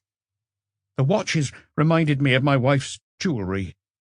I just had no idea what lay ahead. I might take a flight to the far end of Europe or South America. I wasn't even sure if I'd take Annette or not.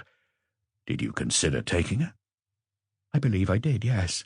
So as not to be on my own, partly. Out of a sense of duty, too. Not for love? I don't think so. I'm being honest. Our love was... He corrected himself. Our love is something that exists in a particular context. The office that we share, the daily car journey from Rue Caulaincourt to Avenue Marceau, our dinners in her little apartment. I just couldn't see Annette with me in Brussels, London, or Buenos Aires, for example. Nevertheless, you planned to take her with you. Maybe because of the promise I made her father. Then I was afraid that he might have stayed the night at Rue Caulaincourt. What would I say to him if I came face to face with him in the middle of the night? Did you take your wife's jewels? Some of them, the ones she kept in her dressing table, in other words, the ones she had been wearing recently. Did you do anything else? He hesitated, lowered his head. No, I can't think of anything. I turned out the lights. I went downstairs without making a sound. I even thought about having another drink since my stomach was churning, but I resisted. Did you take your car? I decided that wouldn't be wise. Carlotta might have heard the engine and come downstairs. Who knows? There is a taxi stand at the Hôtel Church, so I walked there. He grabbed his empty glass and handed it to Maigret with a timid expression. May I? Chapter 4. what Adrien Josset did next that night. One time, when comparing the Paris police's famously tough grillings with the equally well-known American Third Degree, Maigret had suggested that the suspects most likely to get away with it are the idiots. This nugget was subsequently picked up by a journalist, with the result that it was periodically trotted out in the press, with minor variations. What he had been trying to say, in fact, was something that he still believed to be true, that a simple-minded man is naturally mistrustful, always on the defensive. He uses the minimum number of words to answer questions, makes no attempt at plausibility, and later, when confronted with his self-contradictions, is not knocked off his stride, but sticks firmly to his statement. On the other hand, the intelligent man feels the need to explain himself, to clear up all doubts in the mind of his interrogator. In an effort to sound convincing, he anticipates questions, provides an excess of detail, and by trying hard to construct a watertight story, ends up getting caught out. And once his contradictions are exposed, he nearly always becomes flustered and, ashamed of himself, decides to own up. Adrien Josset was one of those who anticipated the questions, anxious to explain facts and actions that at first sight seemed incoherent. He didn't just concede this incoherence, he made a point of emphasizing it. He talked about it out loud, as if he were trying to uncover the underlying logic. Guilty or innocent, he was familiar enough with the workings of an investigation to know that once it had swung into action, sooner or later everything he had done that night would be fed through the mechanism. He was so keen to say everything that on 2 or 3 occasions Maigret had almost called a halt to this sort of confessional flow that to his mind was premature. Maigret usually decided on the moment of truth himself. He preferred to wait until he had a more complete and more personal understanding of a case. That morning he had barely even had a look at the house in Rue Lauper, and he knew nothing of its inhabitants, and next to nothing about the crime itself. He hadn't questioned anyone, neither the Spanish maid nor Madame Sirin, the cook, whose son worked for the Metro, and who went home to Javel every evening. He knew nothing about the neighbours, had never seen Annette Duché or her father, who had come running from Fontenay-le-Comte in response to some mysterious summons. He still hadn't seen the offices of the pharmaceutical company Josset at Verrières on Avenue Marceau, and hadn't met any of Josset's friends or any number of other people of varying importance. Dr. Paul had finished his post-mortem and must have been surprised not to have received the usual telephone call from the inspector, who was rarely patient enough to wait for his written report. Upstairs, in criminal records too, they were examining the evidence found that morning. Torrance, Lucas, and perhaps 10 other officers would, according to routine, be questioning Carlotta and other minor witnesses in various offices around police headquarters. Maigret could easily have interrupted the interrogation to find out what was going on. Lapointe, for one, sitting hunched over his notepad, was surprised to see him listening so patiently, not trying to steer the conversation, not trying to catch Josset out. The questions he asked were rarely mechanical ones, and some seemed to have only a distant relevance to the events of the previous night. "Tell me, Monsieur Josset, at your offices in Avenue Marceau or your laboratory at Saint-Mandé, you must sometimes have had occasion to sack one of your employees." "That happens in any business." "Do you deal with it personally?" "No, I leave all that to Monsieur Jules." "Have you ever had any problems of a business nature?" "That's inevitable, too. 3 years ago, for example, someone questioned the purity of one of our products and claimed it had had harmful effects." "Who dealt with that?" "Monsieur Jules." "The way I understand it, he is the head of personnel rather than a commercial director. It seems that—" Maigret broke off. Then, after a moment or two's thought, went on, "You don't like having to tell people bad news, do you? I note that when you were with Monsieur Duché in Rue Caulaincourt, you promised him anything, to divorce your wife, to marry Annette, rather than be up front with him. When you found your wife dead, you avoided going up to her, and you didn't even turn on the light. Your first thought was to leave." Josset hung his head. "It's true. I panicked. There's no other way of putting it." "Did you get a taxi from the Auteuil church?" "Yes, a grey 403, but the driver had a southern accent." "Did you take the taxi to Avenue Marceau?" "Yes." "What time was it?" "I don't know." You must have driven past several lit-up clocks. You were intending to catch a plane. You often travel by plane, so you must know the timetables of a certain number of airlines. Knowing the right times is an important thing for you. I accept all that, but I can't come up with any explanation. Things don't happen the way you expect them to when you think about them with a clear head. Did you have the taxi wait for you at Avenue Marceau? I didn't want to attract attention.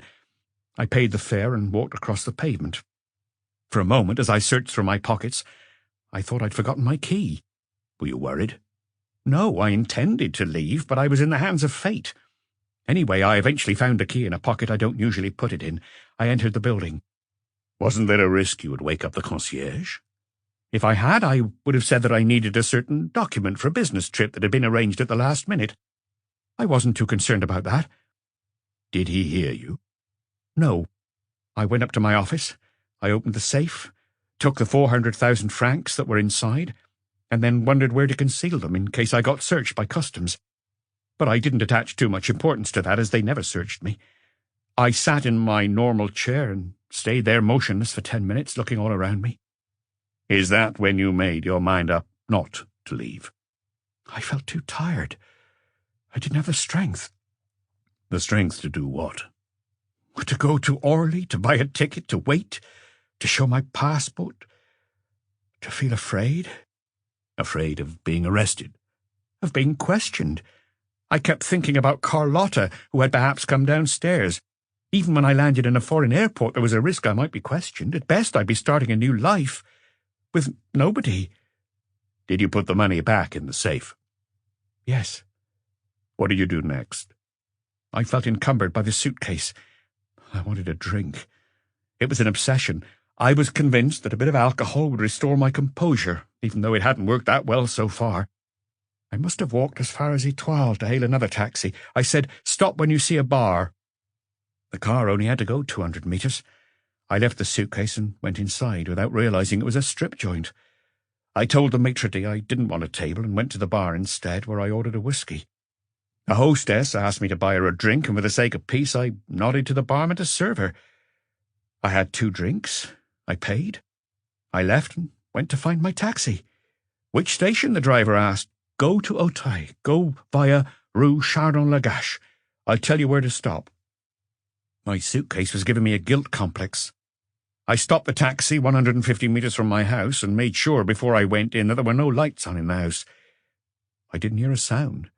I turned on only the lamps I needed and returned my wife's jewels as well as my clothes and bathroom things to their proper places.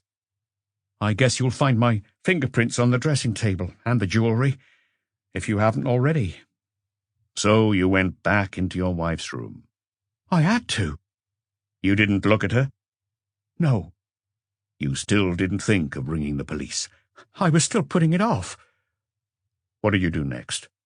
I went out and walked round the streets. In which direction? José hesitated, and Maigret, who was watching him, frowned and then said impatiently, "It's a neighbourhood with which you are familiar, in which you have lived for 15 years. Even if you were preoccupied or in a daze, you must have recognized some of the places you passed." I can clearly remember being at Pont Mirabeau without any recollection of how I got there. Did you cross the bridge? Not all the way. I leaned on the parapet near the middle and watched the Seine flow by. What was on your mind? The fact that I would probably be arrested, and for weeks, if not months, I would have a whole lot of painful and exhausting problems to deal with. Did you retrace your steps? Yes. I would have loved to have another drink before going to the police station, but there were no bars open in the neighbourhood. I almost took a taxi again. Does Annette Duché have a telephone? I had her get one put in. And at no point did you think of ringing her to tell her what was going on? He pondered for a moment. Maybe. I don't know now. In any case, I didn't do it. Did you ever at any point wonder who might have killed your wife? Most I was thinking that I would be the one accused of it. According to the report I have here before me, you turned up at the police station in Auteuil at the corner of Boulevard Excelmont and Rue Chardon-Lagache at 3:30. You gave your identity card to the desk sergeant and asked to speak to the chief inspector in person. You were told that it wasn't possible at that hour, and you were taken instead to the office of Inspector Jeannet. He didn't say what his name was. The inspector questioned you briefly, and then, after you'd handed over your key, sent a car round to Rouleau-Père. I have here the more detailed statements you made later. I haven't read them yet. Are they accurate? I suppose they are. It was very hot in the office. It made me feel very sluggish, and I could have happily fallen asleep. And I found the inspector's aggressive and sarcastic tone very off-putting. It appears that you did, in fact, fall asleep for 2 hours. I didn't know how long it was. Do you have anything you wish to add? I don't think so. Maybe later something will come back to me. I feel exhausted. I feel like everything is stacked against me. The truth will never come out. I didn't kill Christine. I have never in my life set out to hurt anyone. Do you believe me? I don't have an opinion. Will you go and type all this up, Lapointe? Then to José, you've had enough for now. When they bring you the typed document, I want you to read it and sign it. He went out into the adjoining office and sent Janvier in to sit with José in his place. The interrogation had lasted 3 hours. Maigret paused and let his gaze linger on the lights along Boulevard Voltaire. He heard his wife give a small cough. He turned towards her, and she gave him a subtle signal. She was reminding him of the time. They had stayed much later than usual. Alice was saying goodbye to her mother as she and her husband had to get back to Maison Alfort, where they lived. Pardon kissed his daughter on her forehead. Good night. Just as the young couple were going out of the door, the telephone rang. Somehow it sounded more strident than usual. Madame Pardon looked at her husband, who walked slowly over to answer it. Dr. Pardon speaking. It was Madame Kruger, whose voice was not as shrill and resonating as before. Now it was a barely audible murmur to those not right next to the telephone. No, Pardon was telling her gently. You mustn't blame yourself. It's not your fault, I assure you. Are the children up? Is there a neighbour who could look after them? Listen, I'll be there in half an hour at the latest.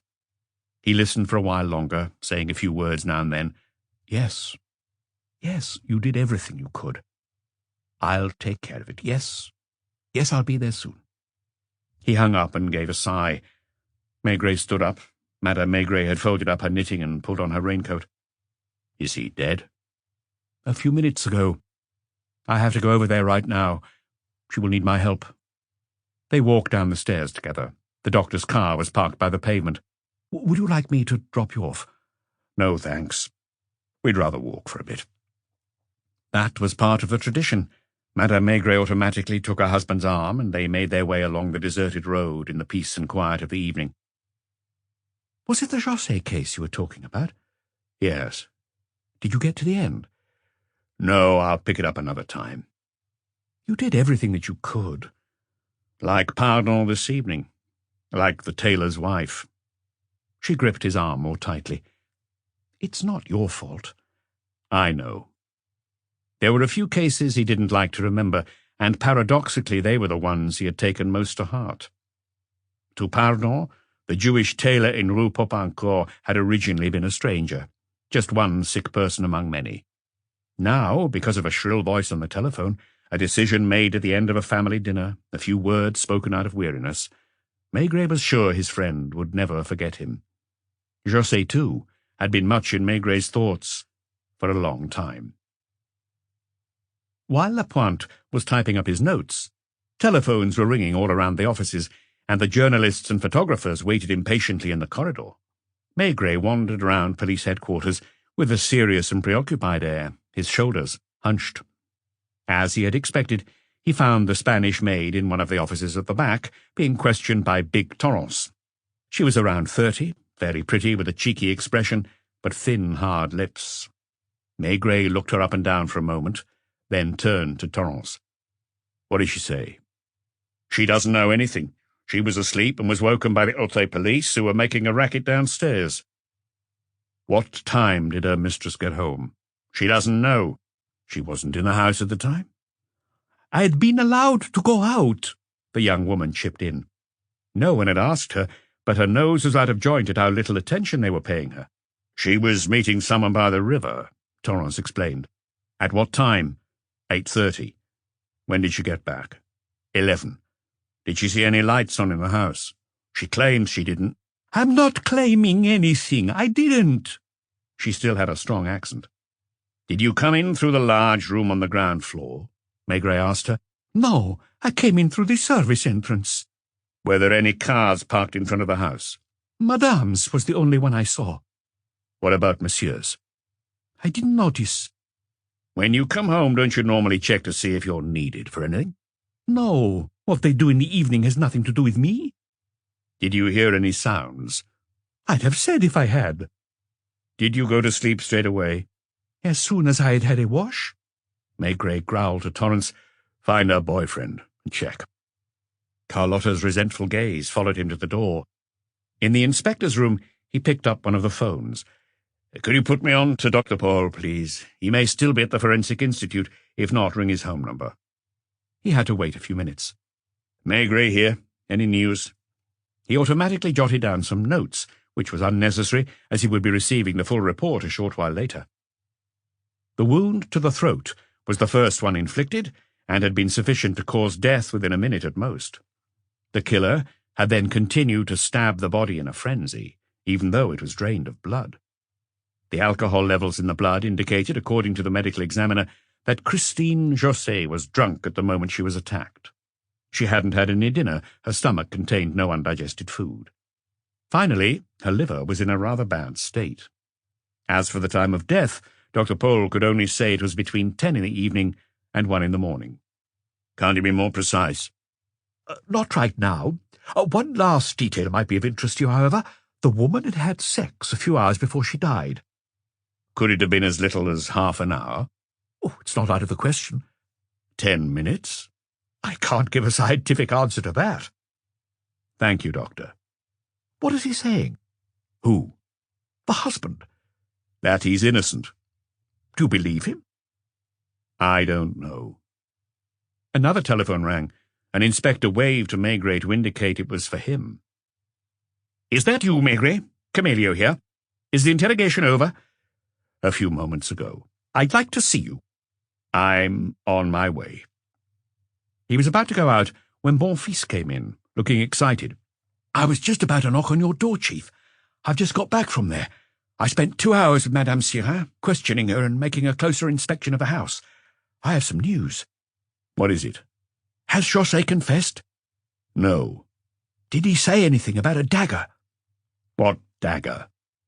"We were busy searching Josset's room, Madame Sirin and I, when I saw her looking for something. She seemed puzzled. It was hard to get her to talk, because I think she prefers her master to her mistress. She doesn't seem to have a very high opinion of her. In the end, she murmured, 'The German dagger.' It's one of those commando knives which some people keep as a souvenir of the war." Maigret looked surprised. "Josset was a commando in the war?" "No, he wasn't in the war. He had an exemption. It was someone in his office, a certain Monsieur Jules, who brought it back and gave it to him." "What did Josset do with it?" "Nothing. It was left on top of a small desk in the bedroom and was probably used as a paper knife. Anyway, it's disappeared." "How long ago?" "It's been gone since this morning. Madame Sirin is sure about that. She's the one who looks after her master's bedroom, while the Spanish girl takes care of Madame Josset's room and her things." "Did you look everywhere?" "I searched the house from top to bottom, including the cellar and the attic." Maigret was about to go back to his office to ask Josset about it. He didn't do so because he had the examining magistrate waiting for him, and Camelio was not very accommodating. Besides, he needed time to think. He walked through the glass door, separating the police judiciaire from the Palais de Justice, weaved his way down a number of corridors, and knocked on the door of an office he knew very well. "Take a seat, Maigret." The afternoon papers were spread out on the desk with their banner headlines and photos. "Have you read these?" "Yes." "Is he still denying it?" "Yes." "But he admits that the scene in Rue Colincourt took place yesterday evening, a few hours before his wife was killed?" "He told me about it of his own accord."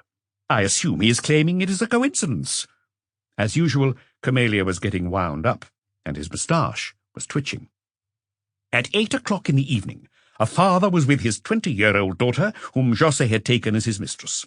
The two men confronted each other, and the father demanded redress." Maigret sighed wearily. José promised him he'd get a divorce. And marry the girl? Yes. To do that, he'd have to give up his fortune and his career. That's not entirely true. For the last few years, José has been a third owner of the pharmaceutical firm. Do you think his wife would have agreed to a divorce? I don't think anything, sir. Where is he now? In my office. One of my inspectors is typing up the transcript of the interrogation. José will read it and sign it. And then, what do you plan to do with him? Camillo could sense Maigrè's reticence, and it made him angry. I suppose that now you're going to ask me to set him free and suggest I have him put under surveillance by one of your officers in the hope that he will give himself away somehow or other. No. That wrong-footed the examining magistrate. Do you think he's guilty? I don't know. Listen, Maigré, if there's ever been an open and shut case, it's this one. 4 or 5 friends of mine who know José and his wife well have phoned me. They spoke against him. They have always seen him for what he is. Which is what? An ambitious, unscrupulous character who took advantage of Christine's passionate feelings for him. Only, once she started to grow old and lose her looks, he felt the need for a younger mistress, and didn't hesitate. I'll send you the transcript once it's finished. And until then, I'll keep José in my office. You can decide. It wouldn't go down well if I released him, Maigret. I can see that. No one, do you hear? No one will believe he is innocent. I'm willing to read your document before I sign the committal, but you can safely assume that my mind is now made up. He didn't like the look on Maigret's face, and he called him back. Do you have any argument to offer in his favour? Maigret didn't respond. He didn't have an argument, only that José had told him that he didn't kill his wife, and maybe that the whole thing seemed too simple, too obvious. He returned to his office, where Janvier pointed out that the man had fallen asleep in his chair. You can go. Tell Lapointe that I'm back. Maigret sat down in his chair, fiddled with his pipes, chose one, and lit up. José opened his eyes and looked at him silently. Would you like to carry on sleeping?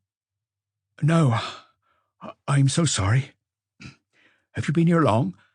Just a few moments. Did you see the examining magistrate? I've just come from there. Am I being arrested? I believe so. It was bound to happen, wasn't it? Do you know a good lawyer? I count several of them as friends, but I wonder if I wouldn't prefer having a complete stranger. Tell me something, José. The man shuddered, realizing that those simple words were the prelude to something unpleasant. Yes? Where did you hide the knife? There was a brief hesitation. I was wrong. I should have told you about that. You threw it into the Seine from Pont Mirabeau, is that correct? Has it been found? Not yet. Tomorrow the divers will go down and will find it. The man said nothing.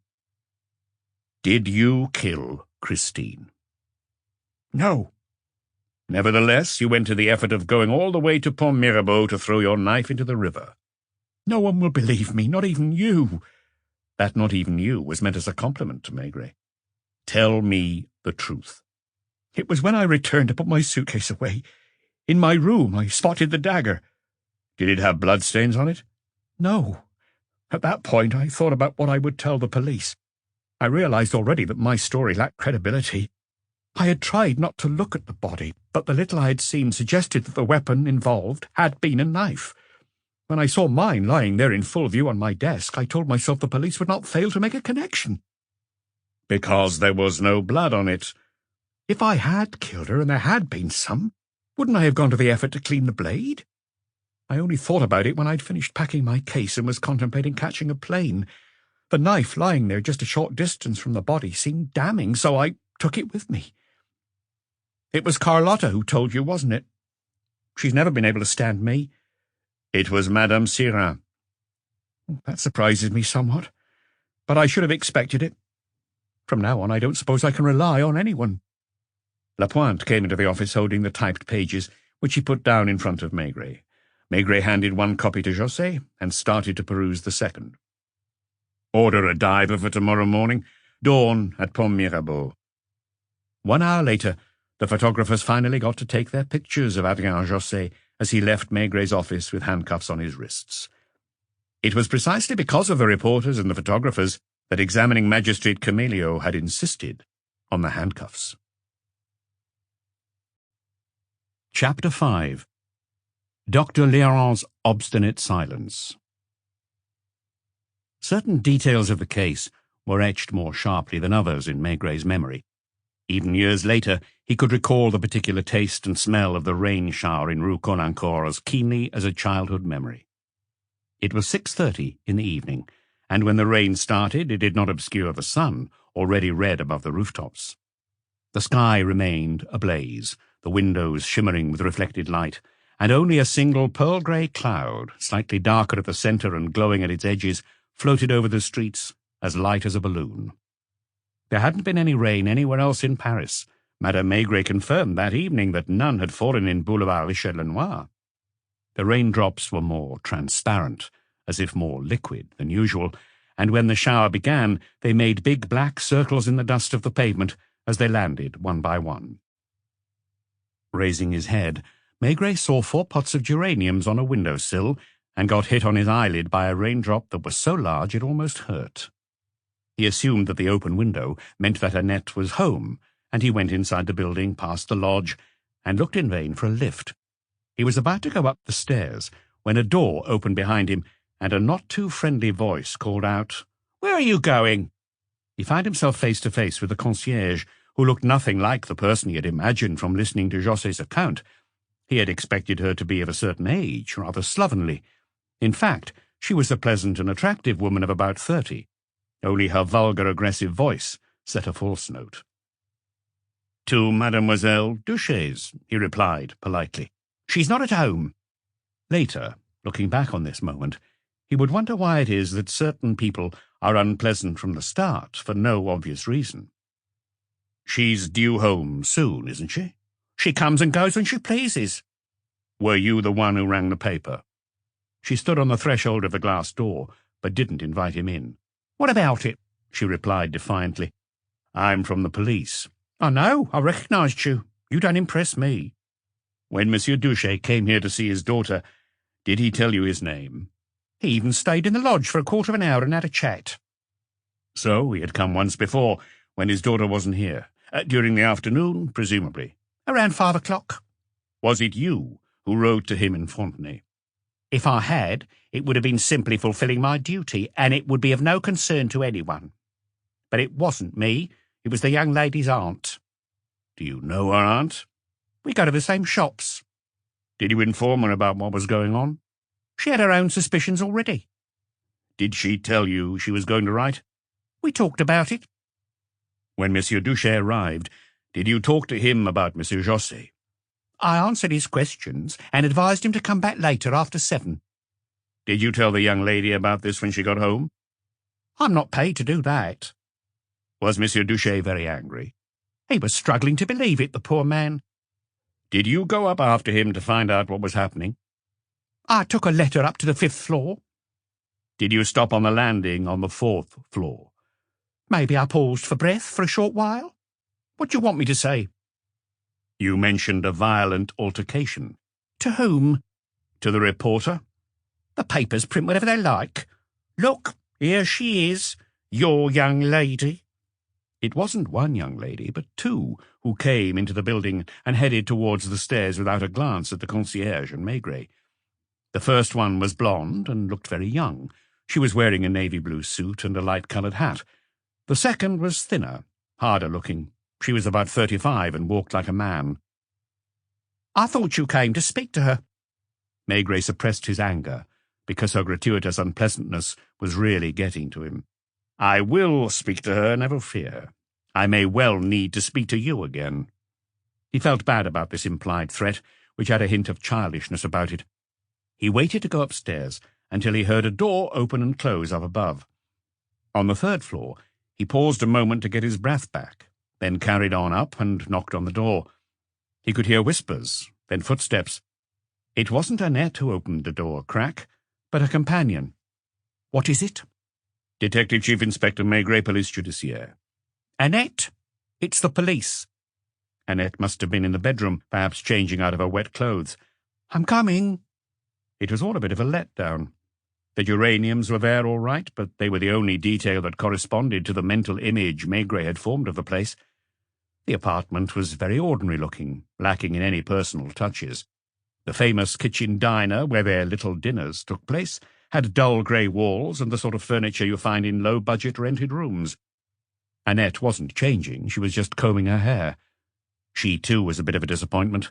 True, she was smooth-skinned in the way that 20-year-olds are, but rather ordinary, with large, somewhat protuberant blue eyes. She reminded Maigret of the portraits you saw in the windows of provincial photographers, and he would bet any money that by the time she was 40 she would be a large woman with her lips set in a hard line. "Excuse me, mademoiselle." Her friend headed for the door somewhat reluctantly. "I'll be off." "Why? You're not in the way." And to Maigret, "This is Janine, who also works at Avenue Marceau. She was kind enough to walk me home. Please, take a seat, Inspector."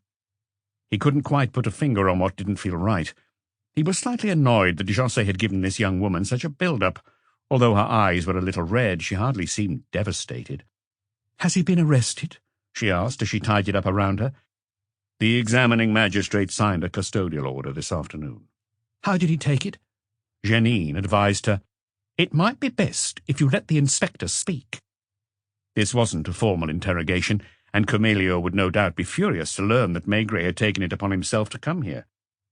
"What time was it when you heard what had happened?" "Just as we were about to leave the office for lunch.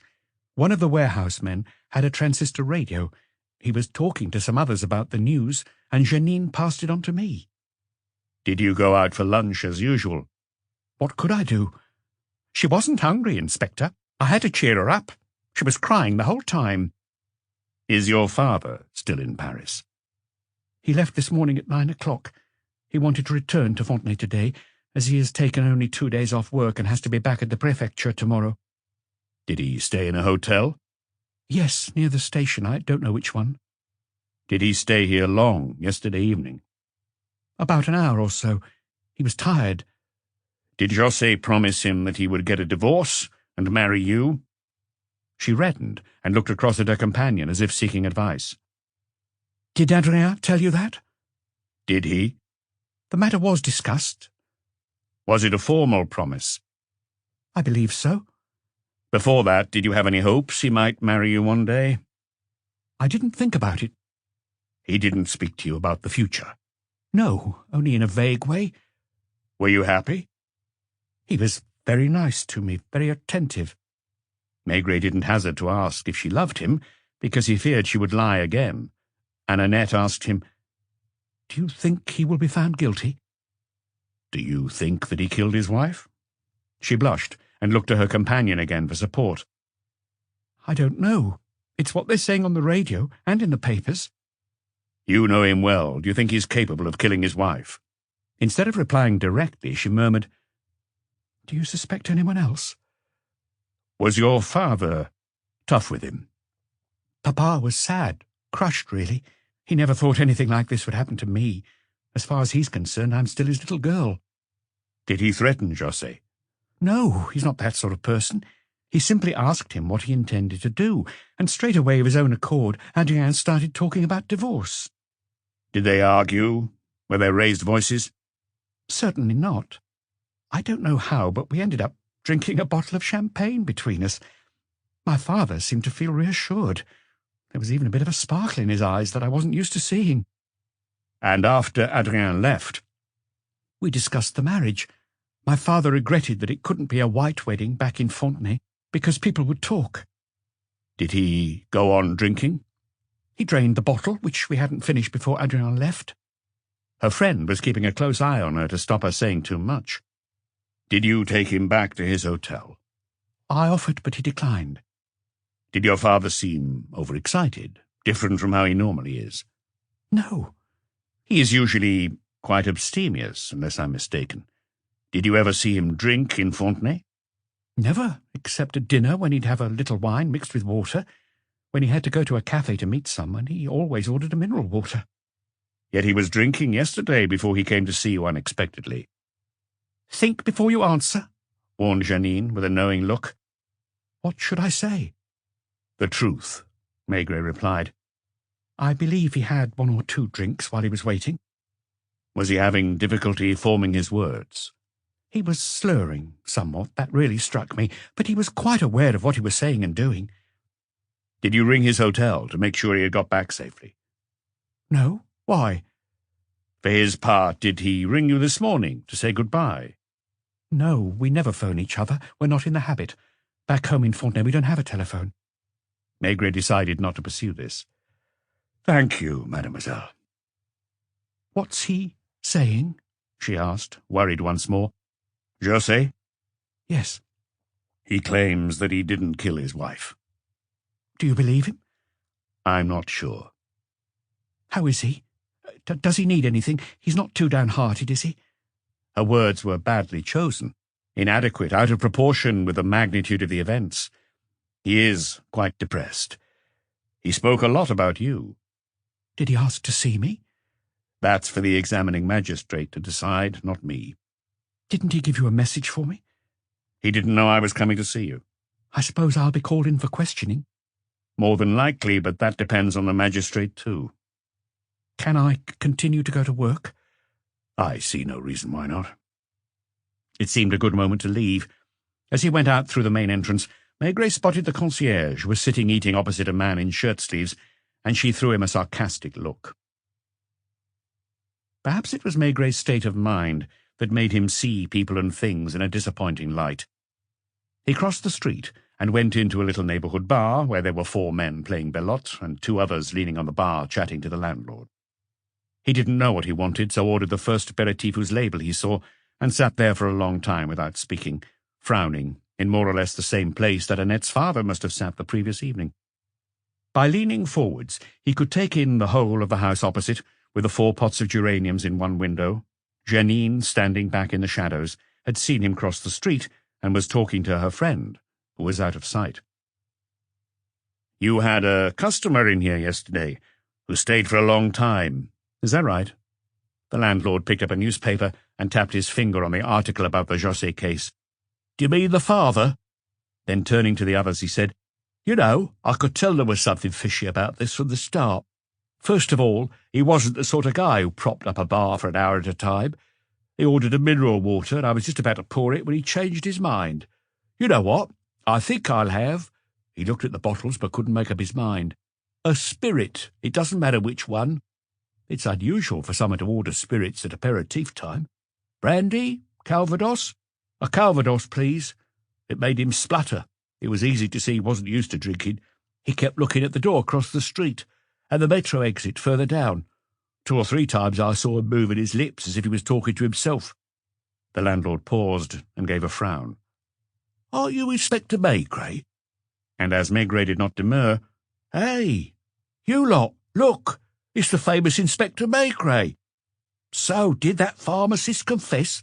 I've had my eye on that one too for a while. It's that car of his. You don't see many sports cars round here. I mainly used to see him in the mornings when he came to pick up the girl. He would park at the edge of the pavement and look up. The young woman would wave to him from the window, then join him a few moments later. How many glasses of Calvados did your customer drink? 4. Every time he ordered one, he looked sheepish, as if he was worried we'd think he was a drunk. Did he come back later on? I didn't see him again. I saw the young woman this morning. She stood waiting for a while by the roadside, then headed off alone towards the metro. Maigret paid for his drink, then walked in the direction of Place Clichy, keeping an eye out for a taxi. He found one free just as he was passing the top of Montmartre Cemetery. Boulevard Richelieu. Nothing else happened that evening. He had dinner with his wife and made idle conversation. Familiar with his moods, she was careful not to ask him any questions. Meanwhile, the investigation was taking its course. The cogs of the police machine kept turning, and the next morning Maigret found a certain number of reports on his desk. Contrary to his normal practice, and for no obvious reason, he was going to compile a sort of personal file of this case. The chronology in particular seemed important, and he set about reconstructing the chain of events, hour by hour. As the crime had been uncovered in the morning, or more exactly in the small hours, the early newspapers hadn't mentioned it. It was the radio that had first announced the dramatic events in Rue Laupert. At the time the radio broadcast was going out, the journalists were positioned outside the José residence in Auteuil, where the men from the public prosecutors had arrived. Between midday and 1 o'clock, the first editions of the afternoon papers spoke about the event, albeit in brief terms. Only one of the dailies, tipped off by the concierge in Rue Caulaincourt, printed the story of Duchesne's visit to his daughter and his encounter with Annette's lover in its third edition. Meanwhile, the town clerk was on a train heading back to Fontenay-le-Comte, out of reach of any fresh news. Later, they would track down one of his travelling companions, a grain merchant from the Niort area. The two men didn't know each other. On leaving Paris, the compartment was full, but after Poitiers, it was just the two of them. I thought I knew him by sight. I couldn't for the life of me remember where we'd met, but I gave him a discreet nod of recognition anyway. He responded with a surprised, almost suspicious look, and huddled into his corner. He seemed out of sorts. His eyes were puffy, as if he hadn't slept all night. At Poitiers, he went to the buffet for a bottle of water, which he gulped down. Was he reading? No, he was just idly watching the landscape go by. At times his eyes closed, and then finally he fell asleep. When I got home, I suddenly remembered where I'd seen him before, in the sub-prefecture at Fontenay, where I had to go to sign some papers. Maigret, who had travelled specifically to meet the grain merchant, his name was Lustreau, made an effort to get more out of him. It was as if he was chasing an idea he couldn't express. Did you notice his clothes? I couldn't tell you what colour they were. Just dark, rather cheap. Were they crumpled, as if he'd been sleeping rough? I didn't pay any attention to that. I was mainly looking at his face. Hold on, there was a raincoat in the luggage rack on top of his case. It had taken a bit of time to locate the hotel where Annette's father had stayed, the Hôtel de la Reine de Poitiers, near Gare d'Austerlitz. It was a second-rate hotel, dimly lit and a bit run down, but respectable, with a regular clientele. Martin Duché had stayed there a few times. His previous visit had been 2 years earlier, when he had brought his daughter to Paris. He stayed in number 53. He didn't take any meals at the hotel. He arrived on Tuesday on the 15:53 train and then went out again as soon as he'd filled in his registration form, saying that he was only going to stay one night. What time did he get back in the evening? At this point, they drew a blank. The night clerk, who had his camp bed set up in the office, was a Czech, who spoke only a little French and who had been committed to Saint-Anne Psychiatric Hospital on 2 occasions. The name Duché didn't ring a bell, nor did his description. When room 53 was mentioned, he looked at the keyboard and scratched his head. He comes, he goes, he comes back, he goes, he muttered irritably. What time did you go to bed? Not before midnight. I always lock up and go to bed at midnight. That's orders. Do you know if number 53 had returned? The poor man did what he could, but what he could didn't amount to very much. He wasn't working at the hotel 2 years earlier when Duché had last visited. They showed him a photograph. "Who's this?" he asked, anxious to please the people who were asking him questions. Maigret had obstinately gone as far as finding the people who had stayed in the rooms on either side of number 53. One lived in Marseille and was on the telephone. "I don't know anything. I got back at 11 and I didn't hear a thing." "Were you alone?" "Of course." The man was married. He had come to Paris without his wife, and it was almost certain that he hadn't spent the night on his own. As for number 51, that was a Belgian who was just passing through France, who proved impossible to trace. In any case, at 7:45 in the morning, Duché had been in his room and had rung down to order his breakfast. The maid hadn't noticed anything out of the ordinary, except that the guest had ordered a triple coffee. He seemed tired. It was all a bit vague. It was impossible to get any more out of her. At 8:30, without taking a bath, Duché had come downstairs and paid his bill to the cashier, who knew him. He was much as he normally was. I've never seen him look happy. He never seemed to be in good health. He would sometimes stop, as if he was listening to his own heartbeat. I knew another one like him, a good customer who came every month. He had the same look about him, behaved in the same way, and one morning he dropped dead on the staircase without even managing to call for help. Duché had taken his train. He was on it, sitting opposite the grain merchant, as Maigret was questioning José at Quai des Orfèvres. At the same time, a reporter from a morning newspaper, after hurrying round to Rue Caulaincourt, was calling his correspondent in Fontenay-le-Comte. The concierge had not told Maigret about this visit by the journalist to whom she gave the name and address of Annette's father. These small details were all jumbled together, and it required time and patience to derive a more or less coherent picture from them.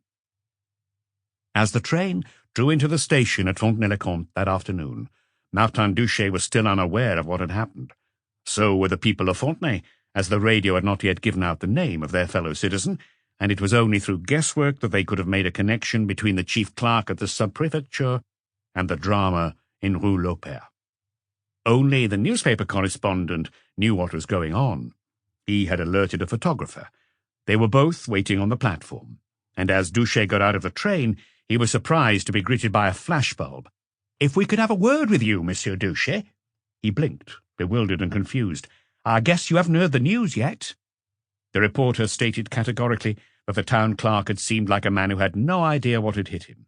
Suitcase in hand and raincoat draped over his arm, he made his way to the exit and handed his ticket to the station guard, who touched his cap in greeting. The photographer took another picture. The reporter stuck close to Annette's father. The three of them came out into the sunlit Rue de la République. "Madame Josset was murdered last night." The journalist, whose name was Percoeur, had a round face and chubby cheeks, and the same protuberant blue eyes as Annette. He was red-headed and shabbily dressed, and smoked an overly large pipe to give himself a certain gravitas. Maigret interviewed him, too, in the back room of the Café de la Poste, next to an unused billiard table. How did he react? He came to a halt and looked me in the eyes as if he thought I was trying to catch him out. Catch him out? No one in Fontenay knew that his daughter was involved with a married man. He must have thought I'd found out and was trying to get him to talk about it. What did he say? After a pause, he said in a hard manner, "I don't know, Madame Josset."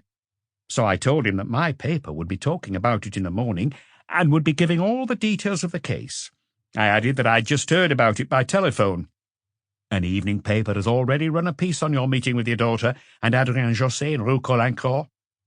Maigret asked, "Did you know him well?" "As well as anyone in Fontenay, from having seen him at the prefecture and around town." "Did he ever stop suddenly when he was walking around?" "Well, at shop windows, yes." "Was he ill?" "I've no idea. He lived alone, he didn't go to cafes, and he didn't speak much." "Did you manage to get the interview you were after?" "He carried on walking in silence. I asked him anything that came into my head. Do you think Josset killed his wife? Is it true that he intended to marry your daughter?" But he remained surly and just ignored me. On 2 or 3 occasions he growled, "I've got nothing to say." "Yet you did meet Adrien Josset?" "I've got nothing to say." We reached the bridge. He turned left along the river bank where he lives in a little brick house that is looked after by a cleaning lady. I took a photo of the house, as the paper never has enough photographs. Was the cleaning lady there? No, she only worked in the mornings. Who cooked his meals? He normally had lunch at the Trois Pigeons. He cooked his own dinner in the evening. Did he ever go out? Rarely. Once a week he went to the cinema. On his own? Yes, always. Did anyone hear anything that evening or during the night? No. A cyclist who was passing at 1 in the morning noticed a light on, that's all. The next morning, when the cleaning lady arrived, the light was still burning. Martin Duché had not undressed, had not eaten anything. Nothing was out of place in the house. As far as it is possible to reconstitute the sequence of events, he had gone to get a photo album from a drawer in the kitchen. The first few pages contained faded portraits of his parents and his wife, one of him in his gunner's uniform when he did his military service, a wedding photo, baby pictures of Annette on a bearskin rug, some of her at 5, at 10, at her first communion, then in a class photo at the convent school she attended. The album, open at this page, was lying on a side table in front of an armchair. How long had Duché sat there before he made his mind up?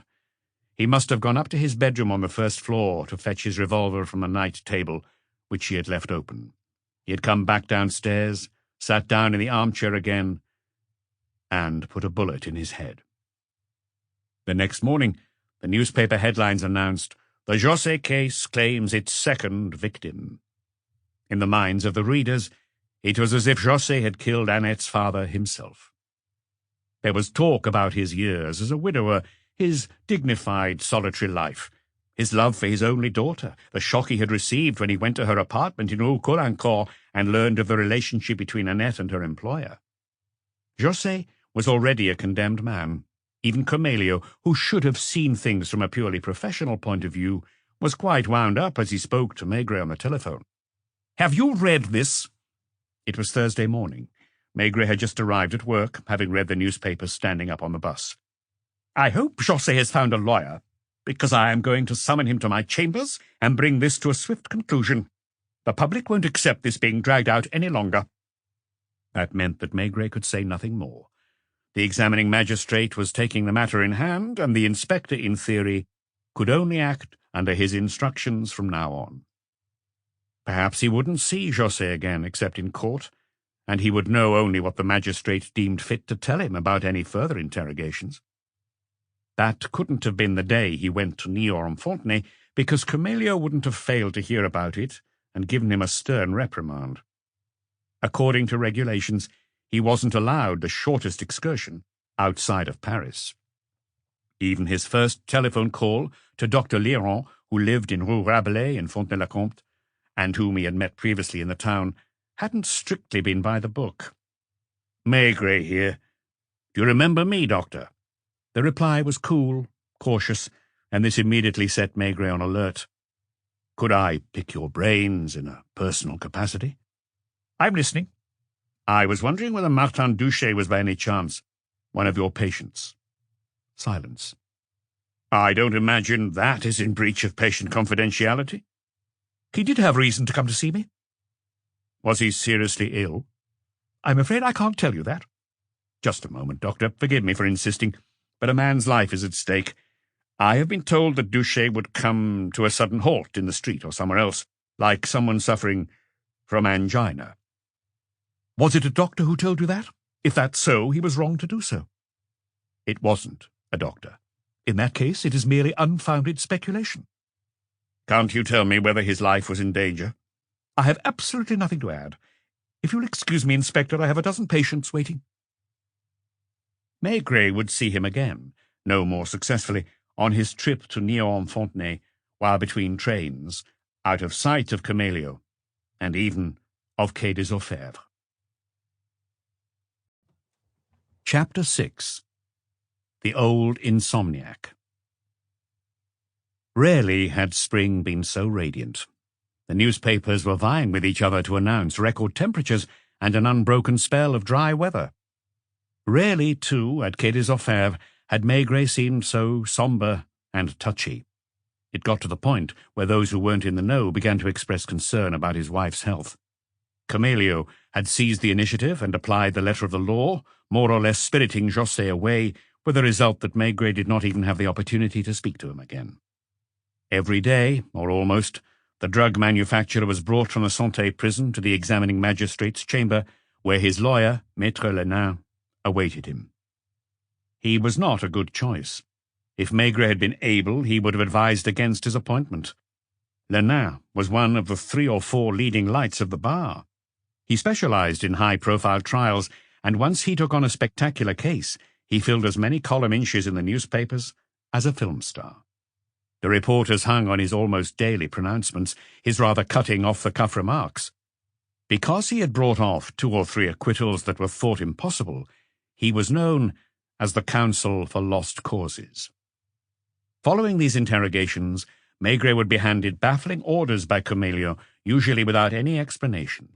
Witnesses to chase up, details to be checked, tasks all the more irksome because they seemed to bear very little relation to the crime in Rue Lopère. The magistrate wasn't doing this out of personal animosity. Even though Comelio had always distrusted Maigret and his methods, that had more to do with the gulf between their ways of seeing things than anything else. In the end, it boiled down to social class. The magistrate had remained a man of his milieu, even as the world changed around him. His grandfather had been president of the Court of Appeal in Paris, and his father still sat on the State Council, while one of his uncles was the French ambassador in Helsinki. He himself had studied for a career in the State Audit Office, and it was only when he had failed the entrance exam that he had become a magistrate. He was very much a product of his background, a slave to its customs, its rules for living, even its language. One might have expected his hands-on experience at the Palais de Justice would have given him a more nuanced view of humanity, But that wasn't the case, and in the end he invariably adopted the default viewpoint of his social milieu. In his eyes, José was, if not a born criminal, definitely the guilty type. Hadn't he risen under false pretenses to a class that was not his own, firstly through an illicit affair, then by an unsuitable marriage? Didn't his affair with Annette and his promise to marry her simply confirm that view? On the other hand, the young woman's father, Martin Duché, who had chosen to take his own life rather than face disgrace, was a man after Camillo's own flinty heart. He was the epitome of the traditional honest servant, modest, self-effacing, inconsolable after the death of his wife. That he had been drinking on the evening of Rue Caulaincourt was a matter of no importance to Camillo. To Maigret, it was a telling detail. Maigret would have sworn that Annette's father had been ill for a long time, and that his condition was probably incurable. And wasn't his so-called dignity based on nothing more than pride? He had returned to Fontenay feeling somewhat queasy and ashamed, deep down, about the way he had behaved the previous evening. Then, far from finding peace and quiet, he was no sooner off the train before he was accosted by a journalist and a photographer. That bothered Maigret, as did the attitude of Dr. Léron. He promised himself he would revisit this, try to flush the matter out into the open, even though his hands were tied. His men had traipsed all over Paris, checking facts, and Maigret himself had established a chronology of José's movements on the night of the crime, though he didn't realize yet how important that chronology would turn out to be. In his sole interrogation at police headquarters, José had claimed that, after he left Rue Caulaincourt around 8:30, he had driven around at random, before stopping at a bar in the vicinity of Place de la République. They had located the bar, La Bonne Chope, Boulevard du Temple, where one of the waiters remembered him. As there was a customer who turned up every evening on the dot of 9, and he hadn't yet arrived, José's arrival at Rue du Temple could be pinned down to between 8:45 and 9 o'clock. That all added up. At the Select on the Champs-Élysées, it was even easier, as the barman Jean had known the drug manufacturer for years. He came in at 9 and ordered a whiskey. Was that what he normally drank? No, his usual tipple was champagne.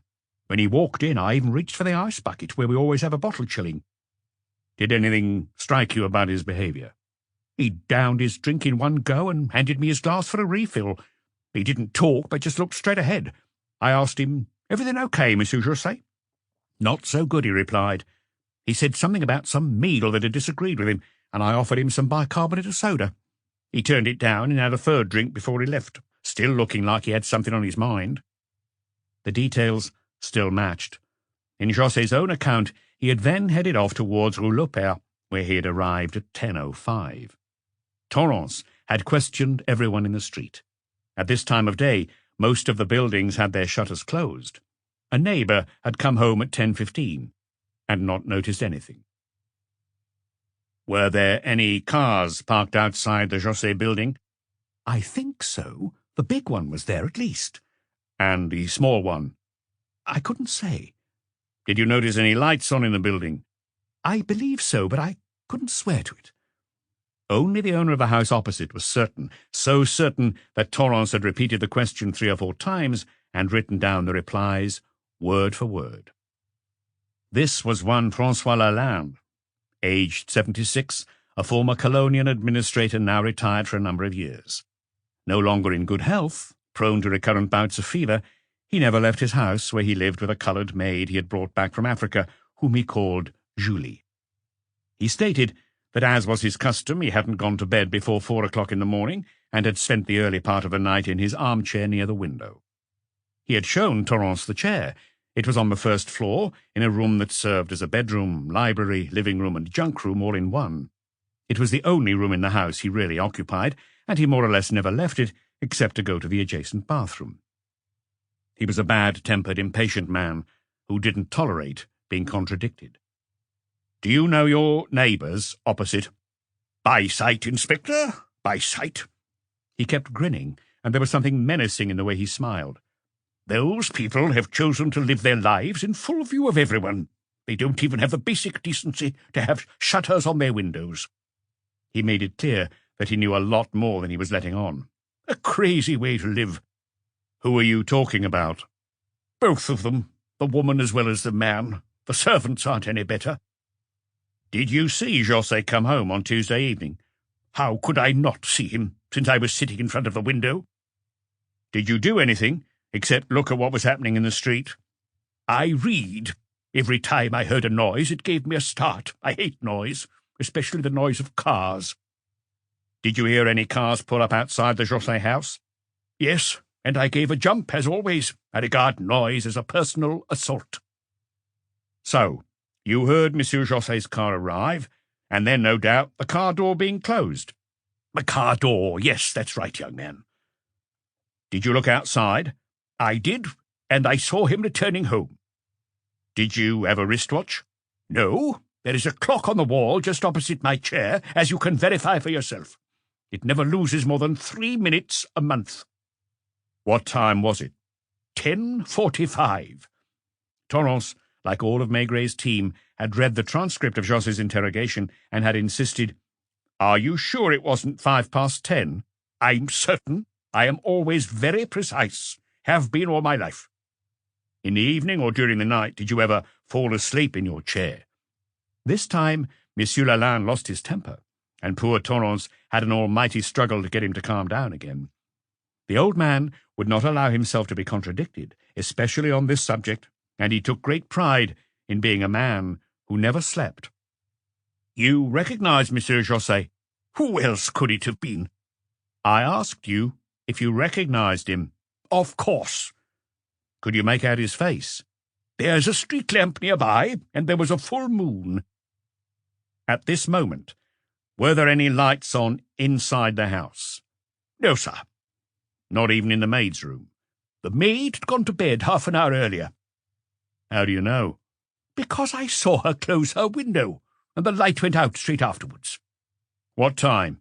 10:15. "Did Monsieur José turn on a light on the ground floor?" "I'm sure he did." "Do you remember seeing the ground floor lit up after he went in?" "Perfectly." "Then?" "Then it was just the same as normal. The ground floor went dark, and the lights came on the first floor." "In which room?" "Both José's room and his wife's room looked onto the street. José's on the right, Christine's on the left."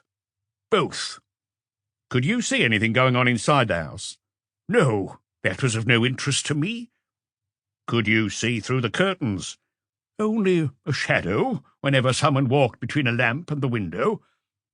"You didn't look even for a short while?" "I buried my nose in my book." "Until when?" "Until I heard the door across the street open and close again." "What time was that?" 11:40. "Did you hear a car engine?" "No, the man set off on foot towards the Haute Church, carrying a suitcase." "Were there any lights on in the house?" "No." Hitherto, they'd been using the chronology José had supplied to Maigret. From now on onwards, there was no shortage of witnesses. They had located the driver of the 403, which is parked in front of the Haute Church, a man called Brunali. "The customer hired me at midnight. I noted down the route in my logbook. He was carrying a suitcase, and I took him to Avenue Morceau." "How was he?" "Completely drunk, and he reeked of booze. Because he had a case with him, I asked him which station he wanted." In Avenue Marceau, José paid his fare and headed towards a large townhouse which had a brass plate to the left of the door. They had also found the second taxi, the one José had taken when he left his office. The cabaret he had visited at 1:30 was a small bar called Le Parc au Cerf. The doorman and the barman remembered him. "He didn't want a table.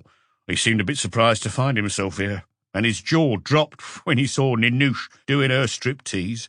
Ninouche was just getting to the end of her first show, so I can be sure what time it was. He drank a whiskey and bought one for Marina, one of our hostesses, but didn't pay her any attention." During this time, the taxi driver was outside, talking to another driver who was working in cahoots with the doorman to stop him parking there. "Go and get your money, and I'll take your customer when he comes out." But José's arrival had put an end to the argument, and the same taxi in which he had left his case took him back to Rue Lopère. Even though he was familiar with the neighbourhood, The driver had managed to do a whole circuit before José had shown him the best route. It was around 1:45, maybe 1:50, when I dropped him off. How was he? Drunker than on the way there. Lalande, the former colonial administrator, corroborated the time of return. The lights were turned on once again. On the ground floor? Of course. Then on the first floor. In both rooms, and in the bathroom, which has a frosted glass window. Did José go out again? At 2:30, turning out the lights when he left. Did he take his car? No, and this time he headed for Rue Chardon-Lagache, with a package under his arm. What size of package? Quite big, more long than wide. 30, 40 centimetres in length? I'd say nearer 40. How wide? I'd say about 20.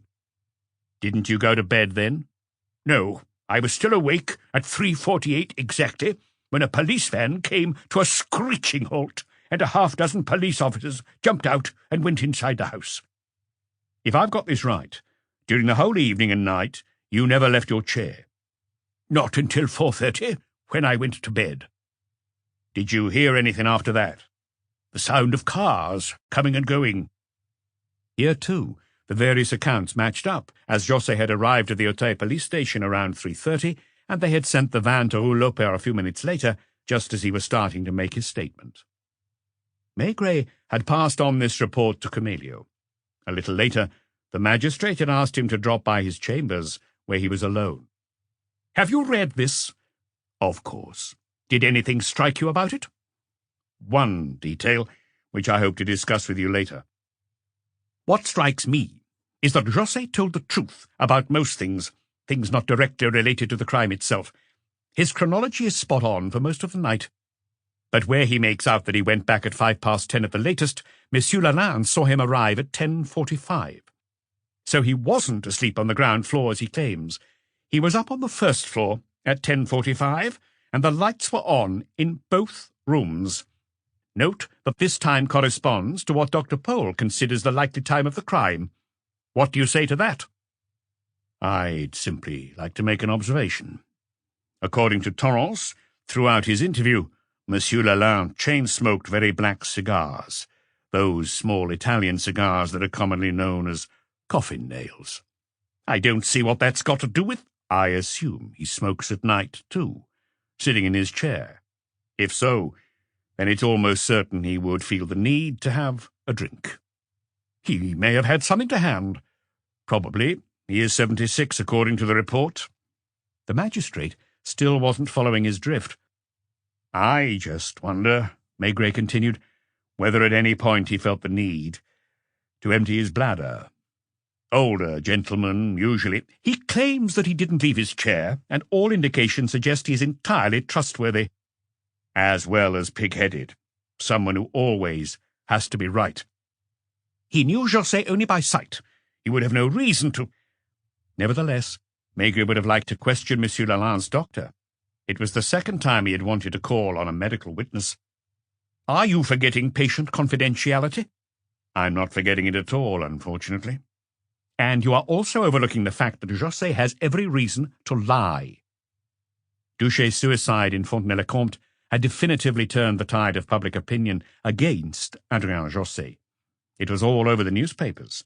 They printed photographs of Annette sobbing as she boarded the train to Fontenay. Poor papa! If only I'd known. They had interviewed the staff of the sub-prefecture and the shop owners in Fontenay-le-Comte, all of whom sang the praises of the town clerk. An honourable man of the utmost integrity, racked with sorrow since the death of his wife, he simply couldn't bear the disgrace. In response to the reporters' questions, Maître Renin acted like a man about to mount a stunning comeback. Be patient. The investigation is only beginning. Do you have any new evidence? I am reserving it for my good friend, examining magistrate Camillo. He announced the day and the hour when all would be revealed, stoking their curiosity so that when the time came to, in his own words, drop the bombshell, there were so many reporters and photographers crammed into the corridors of the Palais de Justice that they had to call in extra guards to control the throng. They were kept in suspense for 3 hours. during which 4 men were sequestered in the chambers of the examining magistrate. Adrien Josset, who had had the photographers all over him when he arrived, Maître Lenain, who had been just as popular with the cameramen, Cremelio, and his clerk. Maigret was in his office at Quai des Orfèvres, taking care of some paperwork. 2 hours after the audience, he was given the newspapers. They had more or less all plumped for the same headline: Josset accuses, with a range of different subtitles. Josset, back to the wall, goes on the attack, and the defence's desperate last throw of the dice. Cremelio, as was his wont, had refused to make any statement, and remained ensconced in his chambers. Lenain, as was his wont, had not only read out a written statement to the journalists, but once his client had been led away by 2 policemen, had held what was, to all intents and purposes, a press conference in the corridors of the Palais. The statement was short and sweet. Until now, Adrien Josset, who stands accused of the murder of his wife, has maintained a chivalrous silence concerning her private life and secret behaviour. Seeing as the case is about to be passed on to the grand jury, he has reluctantly decided, on the advice of his counsel, to raise a corner of this veil of secrecy. As a result, the investigation will take a new direction. It will reveal that any one of a number of people could have killed Christine Josset, about whom little has been said to date.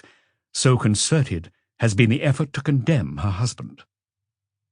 Maigret would have liked to know what had led up to this decision, to be informed about the conversations that had taken place between the 2 men, the lawyer and his client, in his cell at the Santé prison. It reminded him a little of the scene in Rue Caulaincourt. Annette's father had come in and had hardly said a word. He had simply asked, "What are you planning to do?"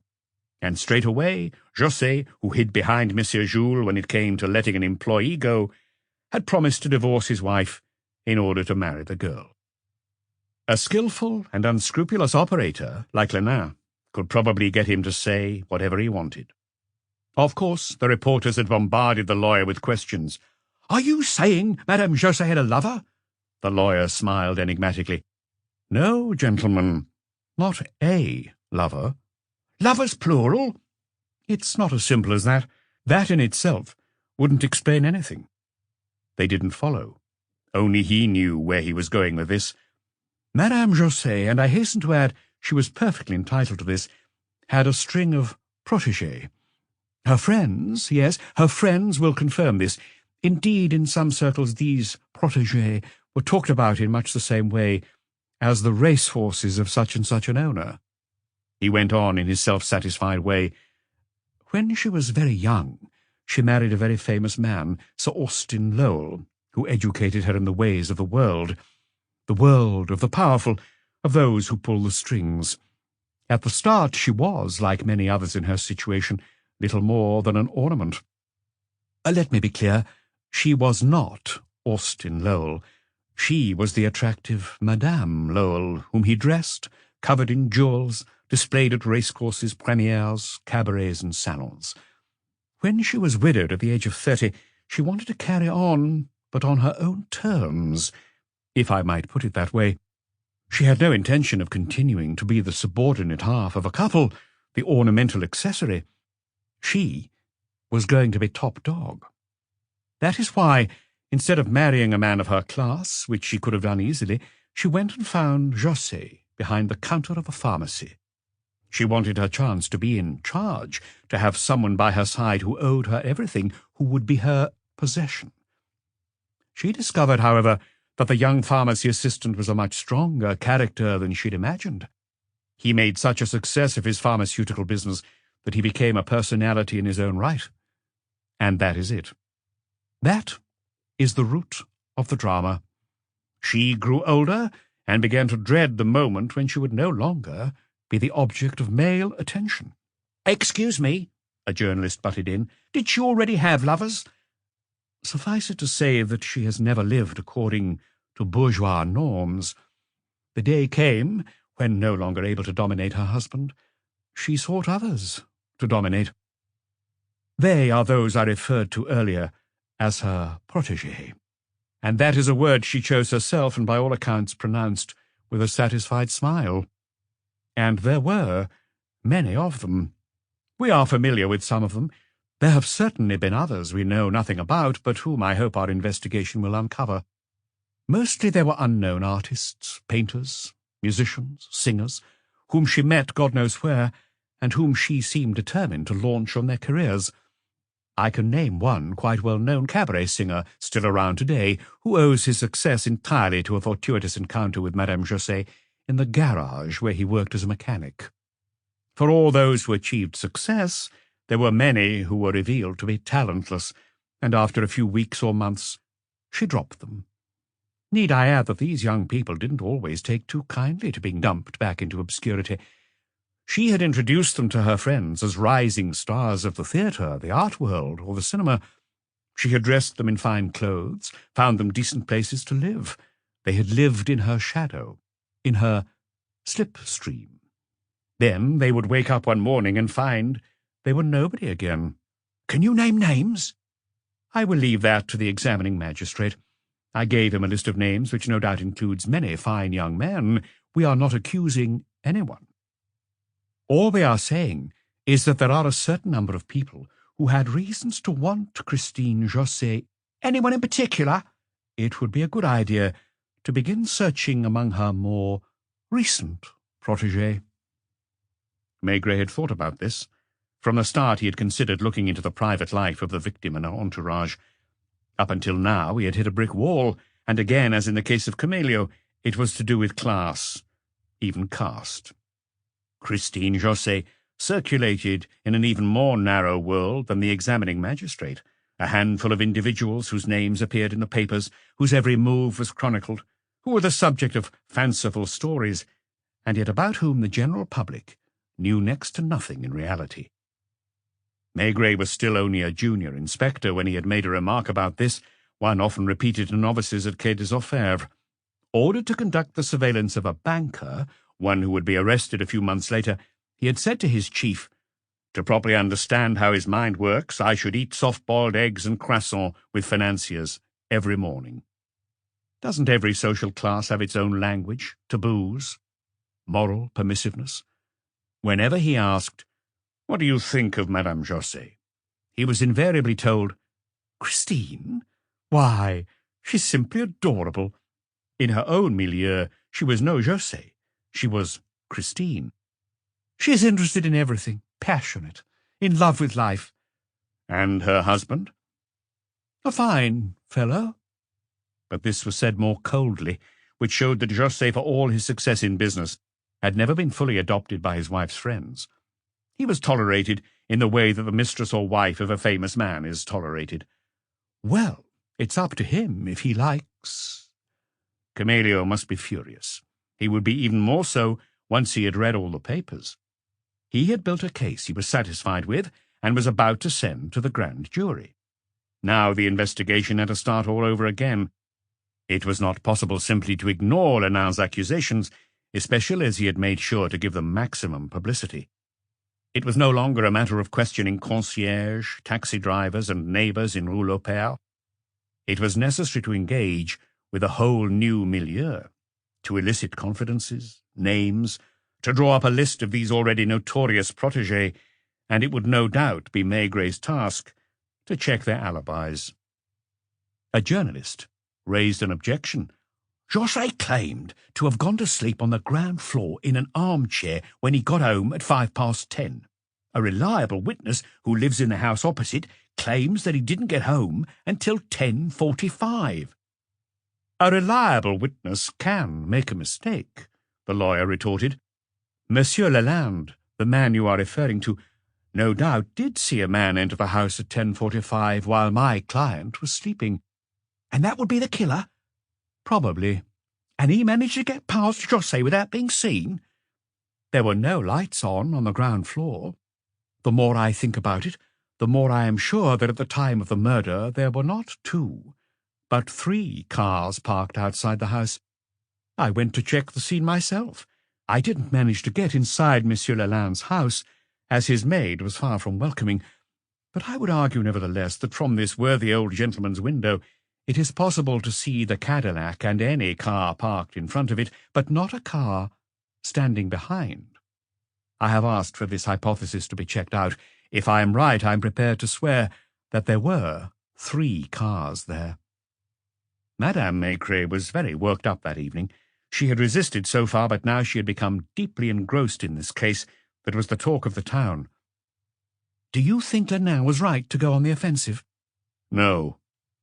"Is José innocent?" He looked at her without really seeing her. "I'd say it's 50-50. "Will he be found guilty?" "Very likely, especially now." "Can't you do anything?" This time, he simply shrugged his shoulders. Chapter 7. Monsieur Jules and the Chairwoman. Maigret witnessed, unable to intervene, a phenomenon he had observed several times before, one which never failed to make an impression on him.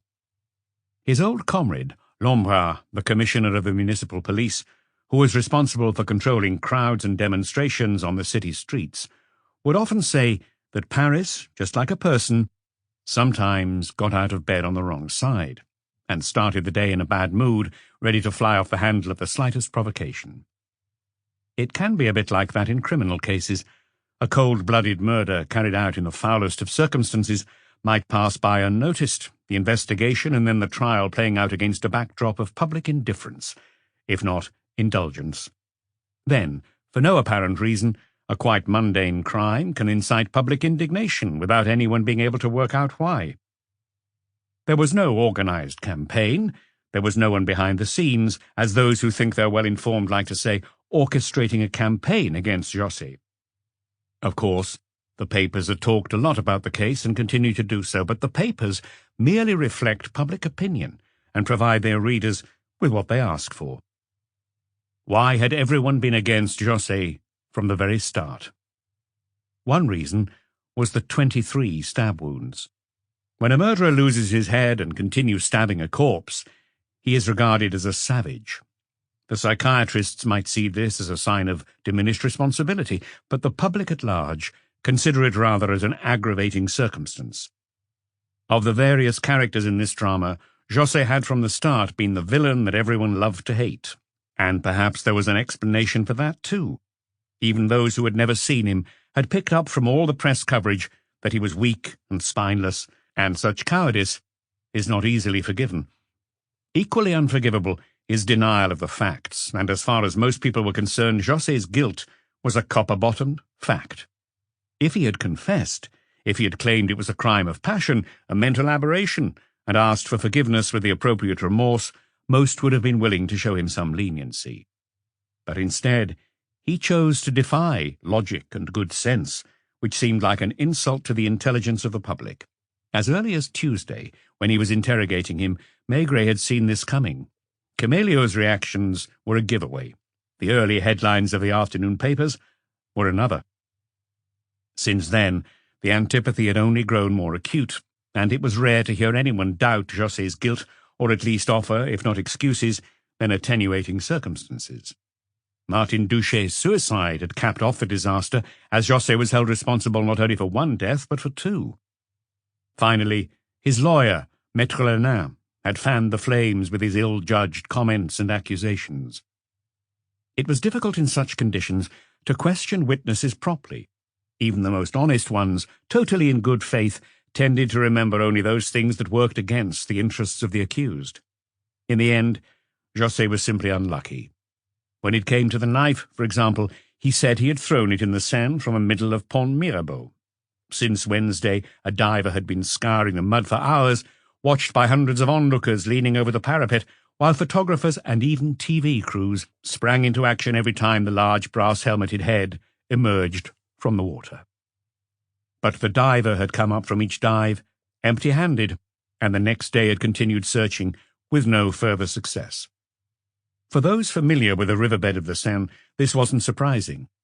Next to the pillars of the bridge, the current is quite strong, and it forms undertows that can carry even a quite heavy object some distance away. In other places, the mud is quite thick, and any detritus sinks deeply into it. José had been unable to point out the exact spot where he had stood, which is understandable given the state of mind he said he was in. For the public, however, this was proof that he had been lying. He was accused, for some unknown reason, of hiding the weapon somewhere else. It wasn't just a matter of the dagger. Monsieur Lalande, the former colonial administrator, whose word no one doubted, whom no one dared to call a senile or at least addled old man, had described a package of some bulk, whose dimensions were far larger than those of a commando knife. What could this package that he carried away from the scene have contained? Even a discovery that initially seemed to aid the prisoner, and about which his lawyer was prematurely triumphant, ended up working against him. Criminal records had lifted a certain number of fingerprints from the house in Rue Lopère, which was now known as the Glass House because of its futuristic architecture. These prints, classified by category, had been compared with those of José, his wife, the two servants, and a man from the gas board who had come to read the meter on the Monday afternoon, a few hours before the murder. But some prints remained unidentified. They were found on the banister of the stairway and, more abundantly, in the victim's room and that of her husband. They were the prints of a man with a large thumb, which had a very characteristic small, round scar. When she was questioned about this, Madame Sirin stated that neither Madame José nor her husband had received a visitor in the previous few days, nor to her knowledge had any stranger gone upstairs to the bedrooms. Carlotta, who remained on duty in the evenings after the cook had gone home, corroborated this. In the newspapers, this was presented as a mystery visitor. Of course, Maître Lénard made a big fuss about this discovery, and he started to build a whole line of defense on it. According to him, Dr. Paul could have committed an error of judgment. There is no reason, said the lawyer, why the murder could not have taken place a bit before 10 o'clock, that is, before José got to Rue Lopère. Even if the medical examiner was right, there was no justification in rejecting the hypothesis that a stranger could have got into the house while José, who had been drinking heavily, was fast asleep in a chair on the ground floor where no lights were on.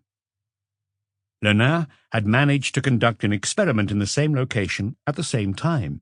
He had sat in the chair in which Christine's husband had sat, and 6 unsuspecting individuals had been asked to walk one after the other through the dark room to the staircase.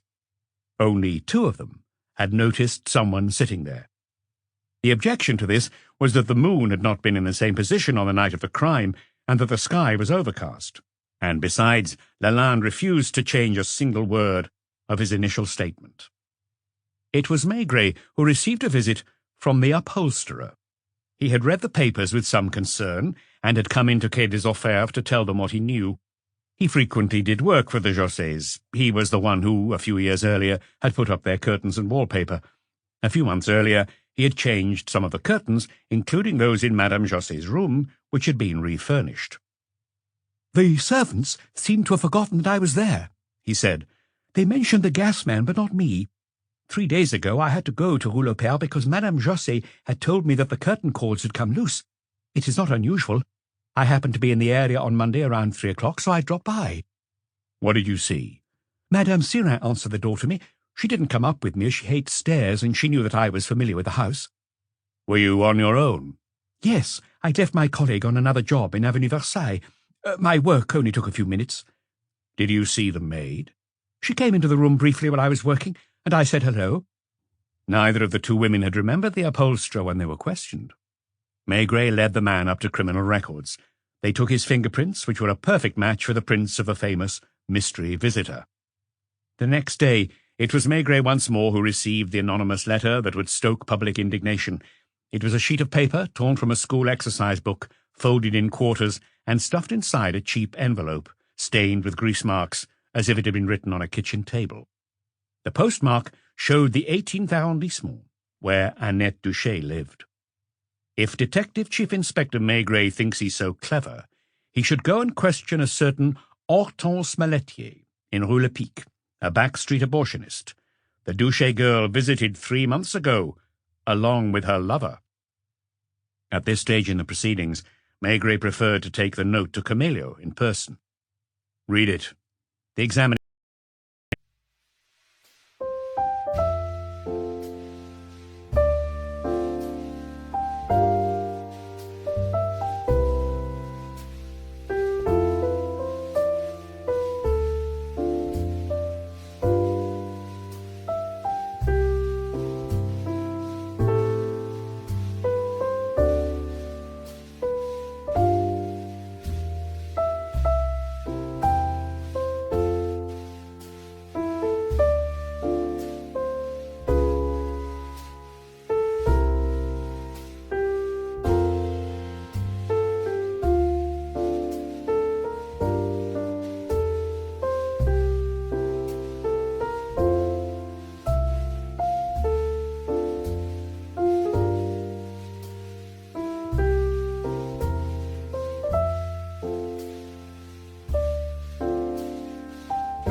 The magistrate read the letter. Twice. Have you checked? I didn't want to do anything without your instructions. It would be best if you went to see this Hortense Maletier yourself. Is she in your files? Maigret had already consulted the Vice Squad's most recent lists. She was arrested once 10 years ago, but nothing was proved. The Maletier woman lived on the 5th floor of an old building near the Moulin de la Galette. She was in her 60s and suffered from dropsy. She wore felt slippers and could only walk around with the help of a cane. There was a stifling smell in her apartment, and in a large cage by the window there were a dozen or so canaries. What do the police want with me? I haven't done anything. I'm just a poor old woman who's no trouble to anyone. Her pale face was framed by grey hair so thin on top that her scalp was exposed. First, Maigret showed her a photo of Annette Duché. You recognize her? Her face is all over the papers. Did she come to see you about 3 months ago? Why would she come and see me? I haven't read the cards for ages. So you read cards, too? So what? Everyone has to make a living somehow. She found herself pregnant, but after seeing you, she wasn't anymore. Who made that up? It's a complete lie. Janvier, who had accompanied his chief, searched all the drawers, but found nothing, as Maigret had expected. It's important that we know what really happened. She didn't come on her own. There was a man with her. It's been years since a man set foot in my apartment. She stuck to her guns. She knew the score. When they questioned the concierge of the building, she too denied ever seeing Annette or José. Doesn't Madame Maletier often receive young women? Before, when she read the cards, she'd have both old and young, and even a few gentlemen, who you wouldn't think would go in for that sort of thing, but she hasn't been doing that for a while now. This was all fairly predictable. What wasn't so predictable was the attitude of Annette when Maigret called her into Quai des Orfèvres. The first question was blunt and to the point. How many weeks pregnant were you when you visited Madame Maletier in Rue Lepic? Didn't she know how to lie? Was she taken by surprise? Did she not realize the consequences of her answers? She blushed, looked around as if seeking help, and gave Lapointe, who was again taking everything down in shorthand, a worried look. I suppose I have to answer that. That would be best. 2 months.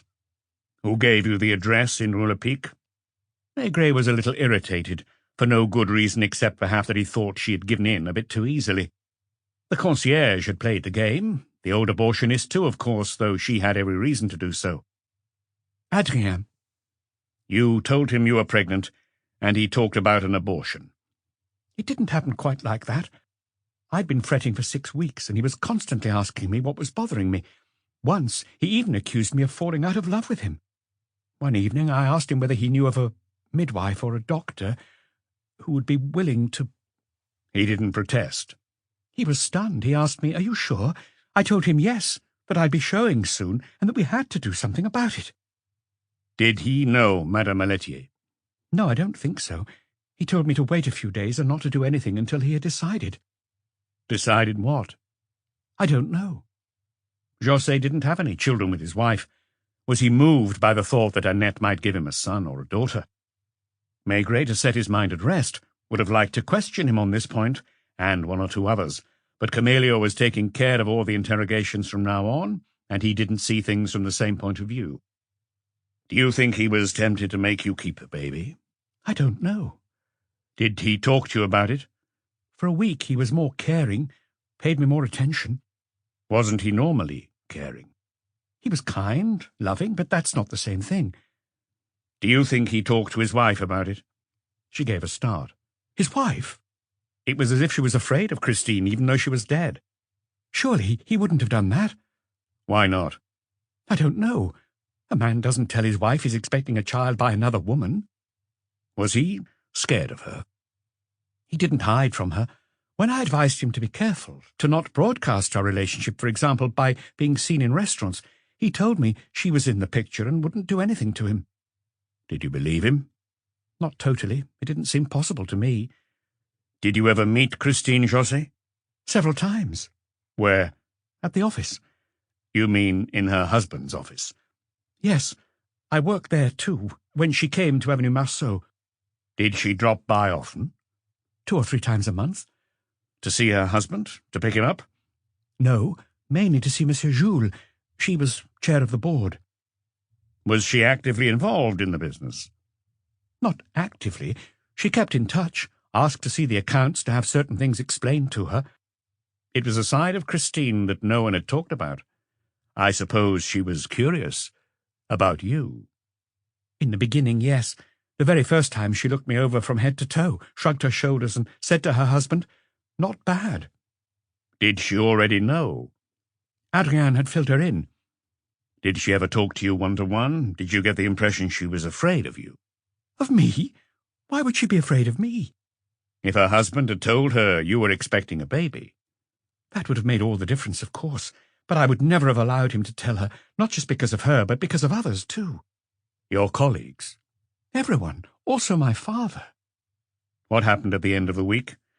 One morning in the office, before we opened the mail, he whispered to me quickly, "I've got an address. We have an appointment for this evening." That evening, as we left the office, he didn't drive me straight back to Rue Caulaincourt. He left the car at Boulevard de Clichy as a precaution, and we went on foot to Rue Lepic. You weren't tempted to change your mind? The old woman frightened me, but I had made my decision. And him? After a minute or two, he went out into the street to wait for me. Maigret passed on his report to Camillo as required. Was there then a leak from the magistrate's chambers? Camillo wasn't the type to disseminate information of this nature. Was Lenain, who had been informed in a professional capacity, the one who was indiscreet? But publicity of this type was not in his client's interests, and although he committed many blunders, that surely wasn't one of them. Most likely, the person who had written the anonymous letter, annoyed that nothing had come of it, had taken the story to the papers, who conducted their own investigation.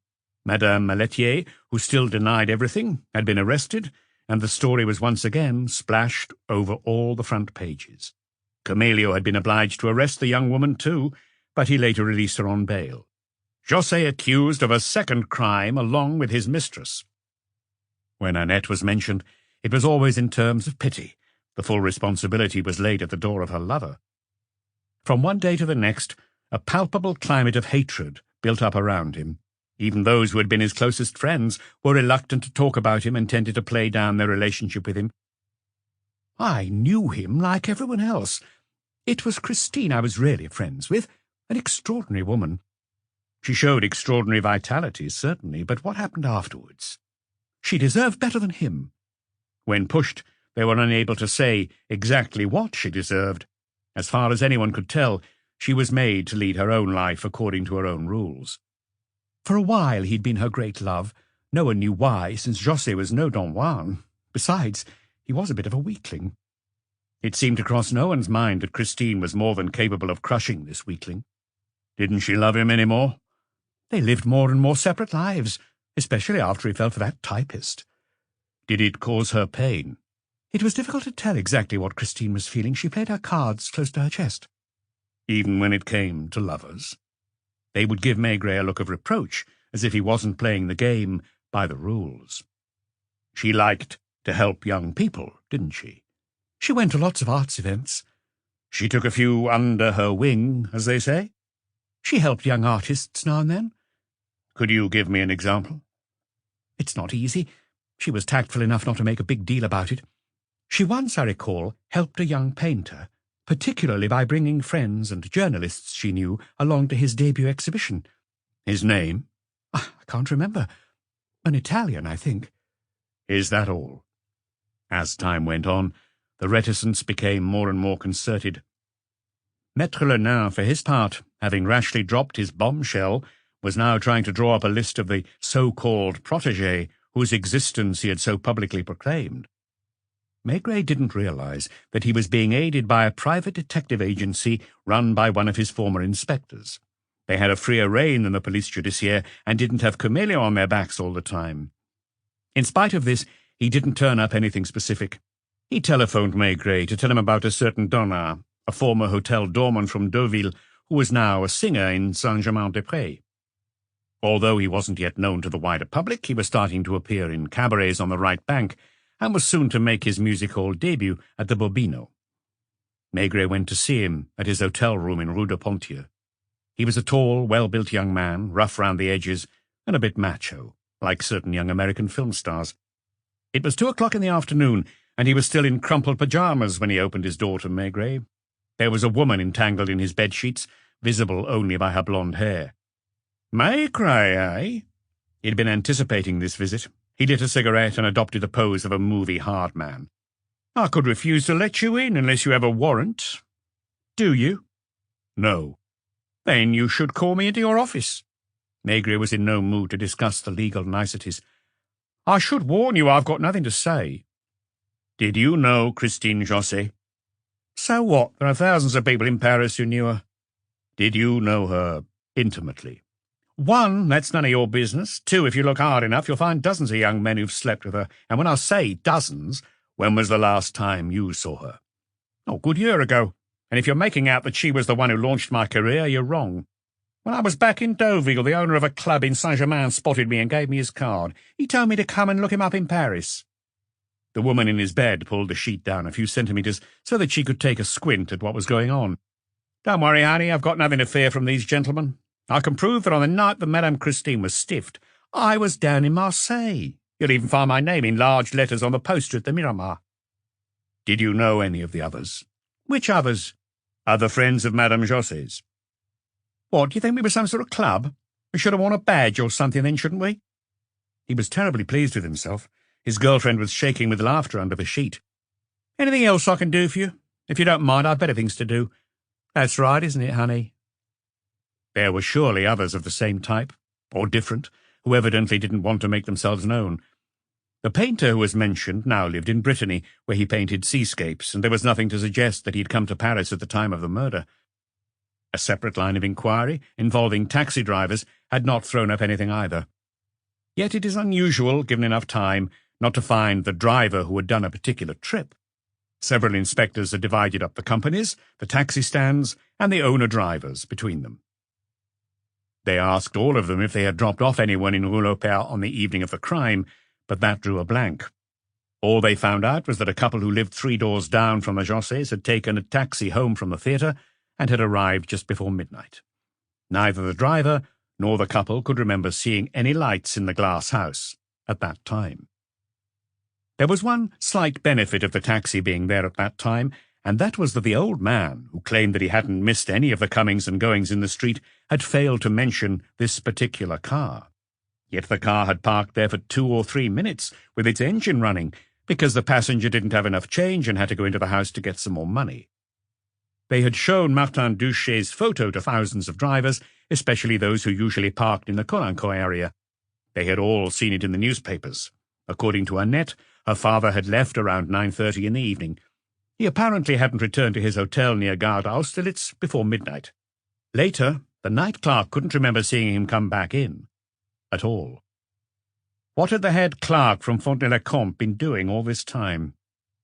Here they drew a complete blank. None of the drivers could recall picking him up, even though he had a very distinctive face and figure. Might he have tried to see Josset again, to ask him for an explanation and to repeat the promise he had made? Annette had admitted that he wasn't in his normal state of mind. Normally abstemious, he had been drinking heavily.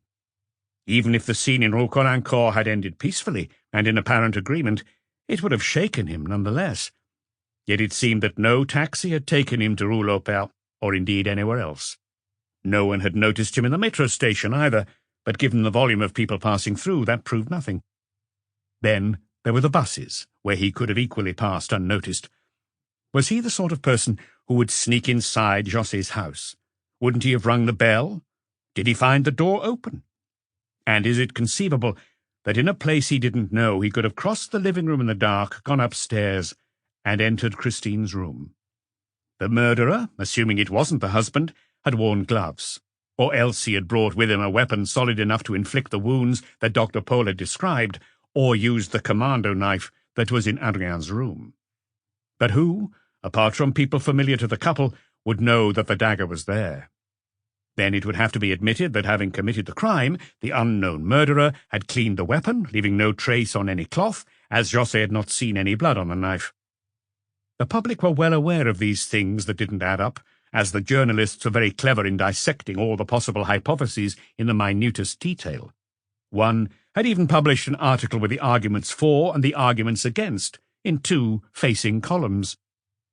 Maigret went to Avenue Marceau for the first time to the turn-of-the-century townhouse that had been converted into offices. Apart from the switchboard and a small room where visitors left their cards and filled out a short form, the ground floor, with its panelled walls and moulded ceilings, was only used as a showroom. The various products of Josset and Virieux were exhibited in glass cases, and there were medical diagrams and doctor's certificates in expensive frames. Finally, laid out on huge oak tables were a number of medical publications that helped to sell the firm's products. It was Monsieur Jules that Maigret had come to see on this occasion. He had already found out that Jules was not his first name, but his surname, so people didn't call him that out of familiarity. A bright, almost empty room where 2 typists worked separated his office from that of Josset, which was the biggest in the firm, with tall windows overlooking the trees along the avenue. Monsieur Jules was a man of 65, with bushy eyebrows and dark hairs protruding from his nostrils and ears. He reminded Maigret of Martin Duché, only less docile. Like him, he was the very epitome of the faithful servant.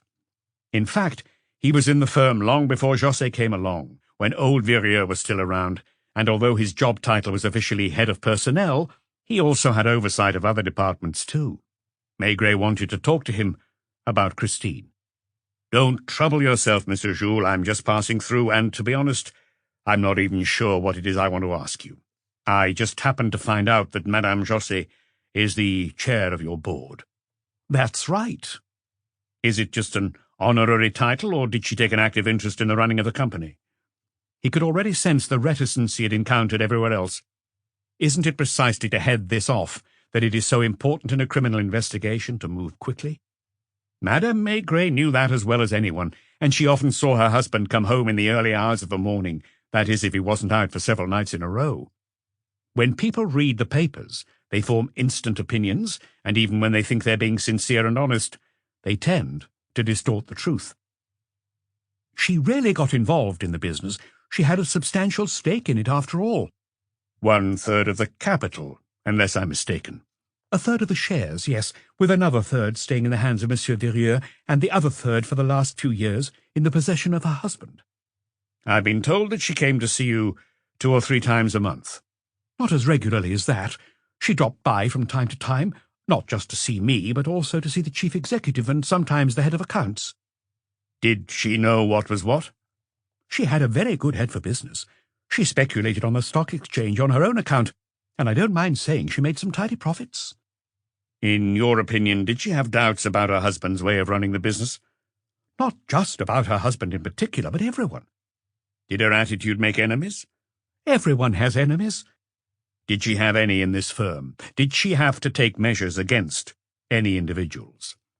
Monsieur Jules scratched his nose, a malicious look in his eye, not the slightest bit embarrassed, but somewhat hesitant.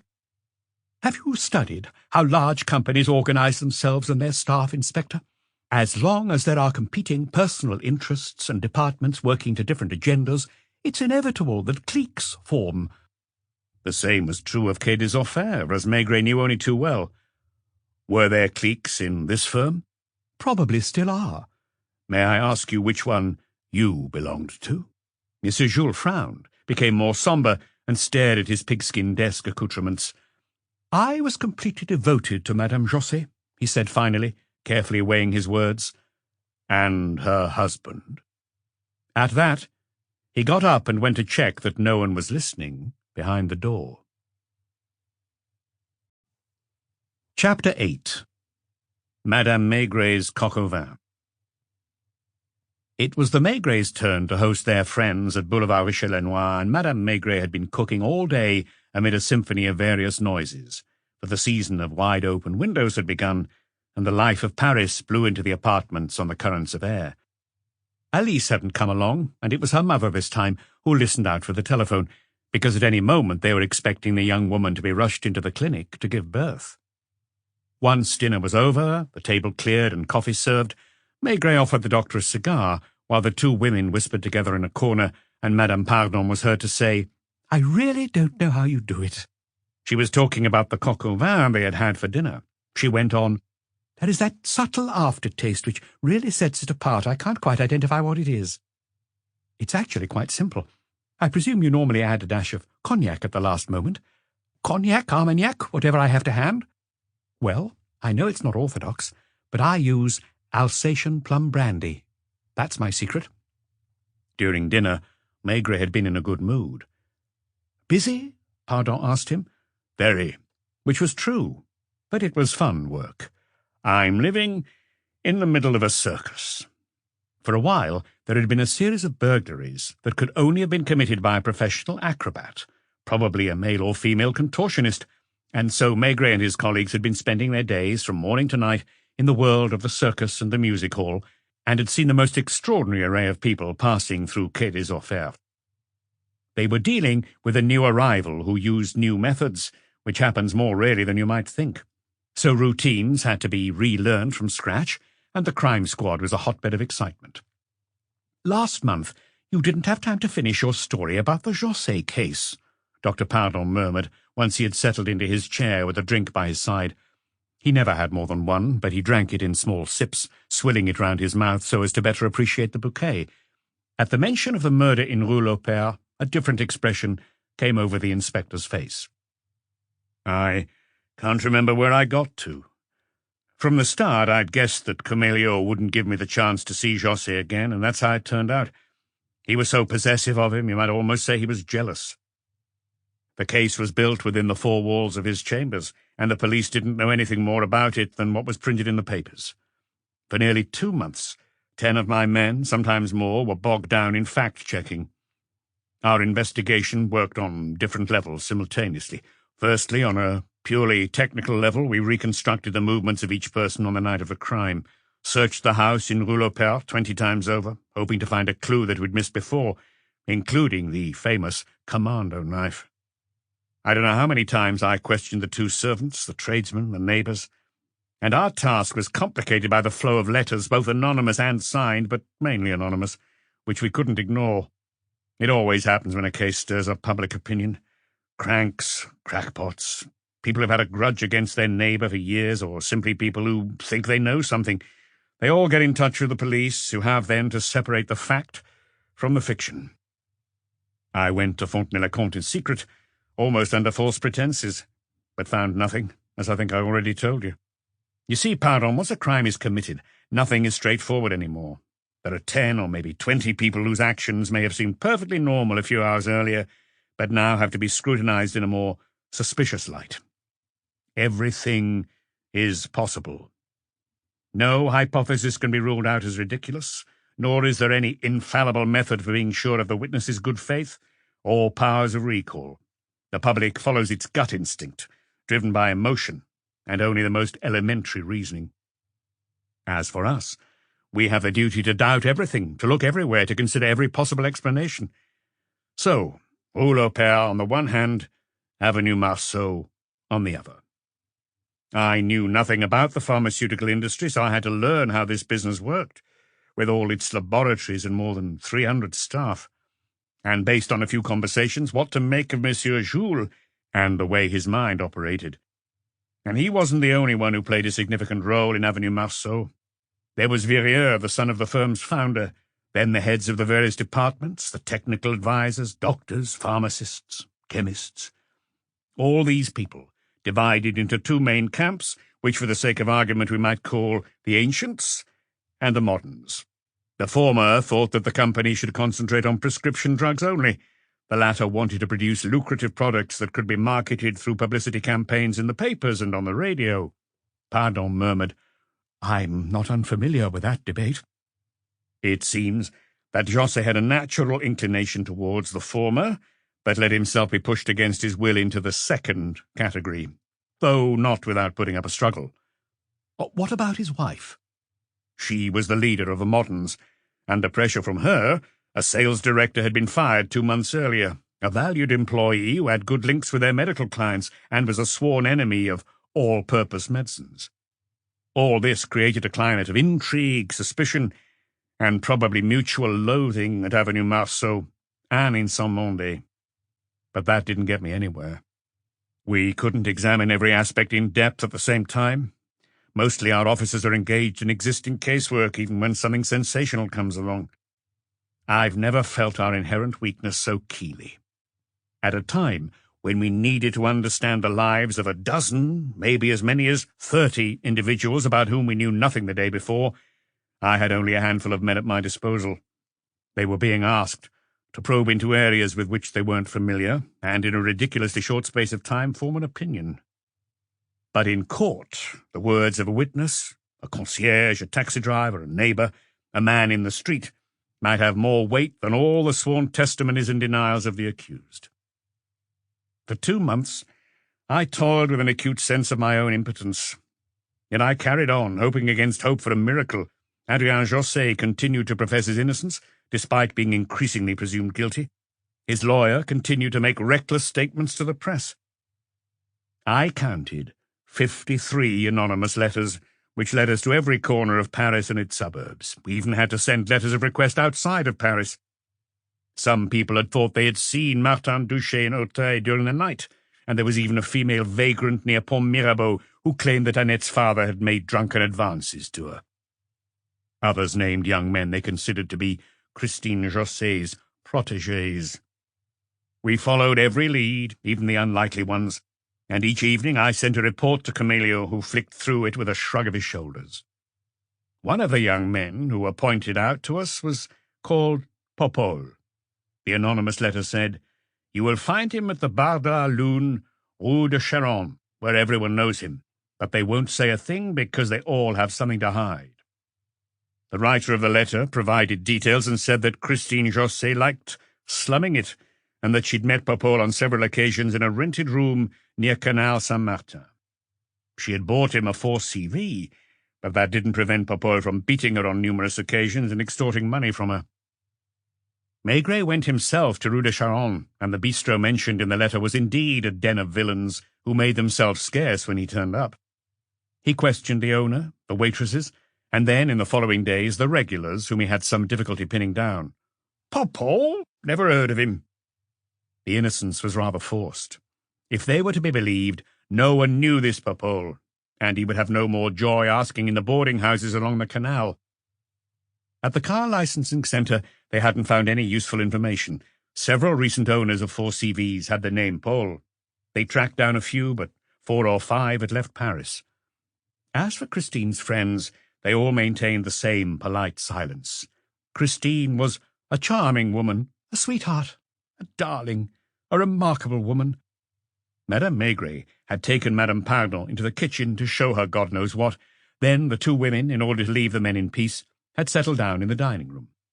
Maigret, who had removed his jacket, was smoking a meerschaum pipe he only ever used at home. The grand jury was appointed, and so our work was officially over. We were busy with other cases during the summer. The newspapers announced that Josset had suffered from depression and had been transferred to the hospital at the Santé, where he was being treated for a stomach ulcer. That raised a few smiles, since it was something of a tradition for the better class of prisoner to fall ill as soon as they got put in jail. When, after the summer recess, he appeared on the witness stand, he had clearly lost 20 kilos, and was not the man he once was. His clothes hung off his thin frame, his eyes were sunken in their sockets, and for all his lawyer put on a show to both witnesses and the public, he seemed somewhat indifferent to what was going on around him. I didn't hear the judge's questioning of the accused, nor the testimony of Camillo and the chief inspector from Auteuil, who were the first ones called to give evidence, because I was still in the witness room. Sitting there with me, among others, were the concierge from Rue Caulaincourt, wearing a red hat, looking very smug and sure of herself, and Monsieur Lalonde, the former colonial administrator, whose evidence was the most damning, and who seemed in a bad way. I thought he too had lost weight. He seemed to have something on his mind, and it made me wonder whether he was about to alter his earlier statement in court. For better or worse, I added my brick to the edifice so carefully constructed by the prosecution. I was just an instrument. I could only say what I had seen, what I'd heard. No one asked for my opinion. I spent the rest of those 2 days in the courtroom. Lalonde didn't retract his statement, didn't change a single word of what he'd already said. During the recesses, I heard members of the public talking in the corridors, and it was clear that no one was in any doubt about Josset's guilt. Annette appeared on the witness stand, which caused a commotion as whole rows of people stood up to get a better look, and the judge threatened to clear the court. She was asked detailed questions, rather leading in the way they were put, particularly about the abortion. "Was it José who took you to see Madame Maletier in Rue Lepic?" "Yes, Your Honour." "Please turn and face the jury." She wanted to add something, but they'd already moved on to the next question. Several times, Maigret had the impression that she was trying to make a more subtle point, but no one was interested. Wasn't it she, for example, who, when she told her lover that she was pregnant, asked him if he knew an abortionist? And so it went on. Maigret told Pardon. Sitting on the public benches, he couldn't keep still. He was constantly tempted to raise his hand and intervene. In 2 days, barely a dozen hours in total, including the reading of the charge and the summing up by both prosecutor and counsel, they claimed to be able to summarize to a group of men who had previously known nothing, a whole life. Described not just one person's character, but several. And they also discussed Christine, Annette, her father, and other secondary players. It was hot in the courtroom, as we were having a superb Indian summer that year. José spotted me. On several occasions our eyes met, but it was only towards the end of the first day that he seemed to recognize me and gave me a slight smile. Did he realize that I had doubts, that this case gave me an uneasy feeling, that I was dissatisfied with my own and others' performance, and that because of him I'd begun to feel disgusted by my own profession? I don't know. Most of the time he seemed immersed in an apathy that many court reporters interpreted as contempt. Since he had taken a certain care over his appearance, they spoke of his vanity, and cleverly highlighted other examples of it in his work life and even in his childhood and youth. The Attorney General, who was conducting the prosecution himself, also emphasized his vanity. A vain weakling. Maître Lenain's rhetorical sallies did nothing to change the mood of the courtroom. Quite the opposite, in fact. When the jury retired to consider its verdict, I knew already the answer to the first question. Did José kill his wife? Would be yes, and probably unanimous. I had hoped the answer to the second one, concerning premeditation, would be negative by a narrow margin, and as for attenuating circumstances, there were people eating sandwiches, women passing round sweets. The reporters reckoned they'd just enough time to nip out for a drink in the bar. It was quite late when the jury returned with their verdict. The president of the jury, an ironmonger from the 6th arrondissement, held a piece of paper in his trembling hand. On the first question, yes. On the second question, yes. On the third question, no. José was found guilty of the premeditated murder of his wife and refused the benefit of any attenuating circumstances. I saw him as the shock hit him. He turned pale, looked surprised. He couldn't believe his ears at first. He waved his arms around as if struggling. Then he suddenly became calm and turned to the public and, with one of the most tragic expressions I have ever seen in my life, said in a firm voice, I am innocent. There were a few boos. One woman fainted. The stewards rushed into the courtroom. In the blink of an eye, José was whisked away. 1 month later, the press announced that the President of the Republic had turned down his appeal for clemency. No one bothered with him any more. Another case had captured the public's imagination, a sex scandal, in which each day brought some new, salacious revelation. And José's execution.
When it came, was given no more than a few lines on page 5 of the newspapers.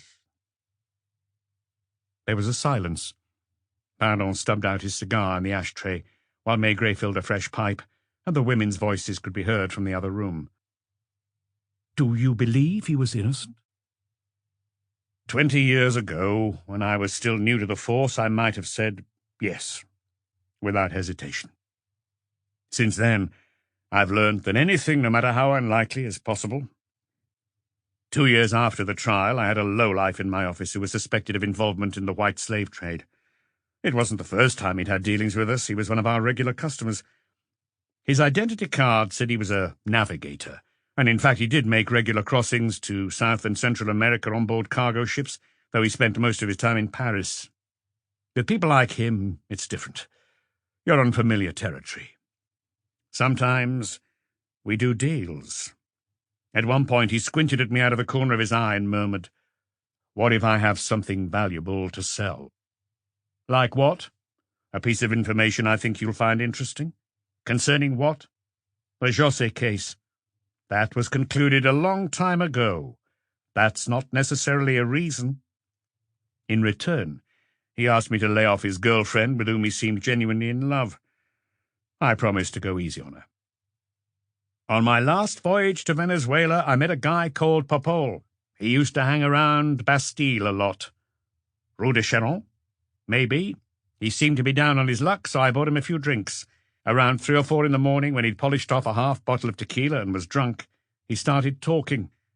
"The gang leaders around here don't think I'm a hard case. Even when I tell them I slashed a woman in Paris, they don't believe me. Even less when I tell them she was a rich woman and she was crazy about me. But it's true, and I'll always regret how stupid I was. Only I just can't stand being treated in that way, and she shouldn't have pushed me so far. Have you heard about the José case?" Maigret stopped talking. He removed his pipe from his mouth. After a silence that seemed to go on for a long time, he added, almost with regret, "My customer couldn't tell me anything else. This so-called Popol, if there really was a Popol, people sometimes have vivid imaginations, carried on drinking and eventually fell asleep. The next day he claimed he couldn't remember a thing." Did you contact the Venezuelan police? "Unofficially, as there was the matter of res judicata. Over there they have a number of French people with every reason not to return home, including some ex-convicts. In response to my request, I received an official letter asking me to provide fuller details concerning his identity.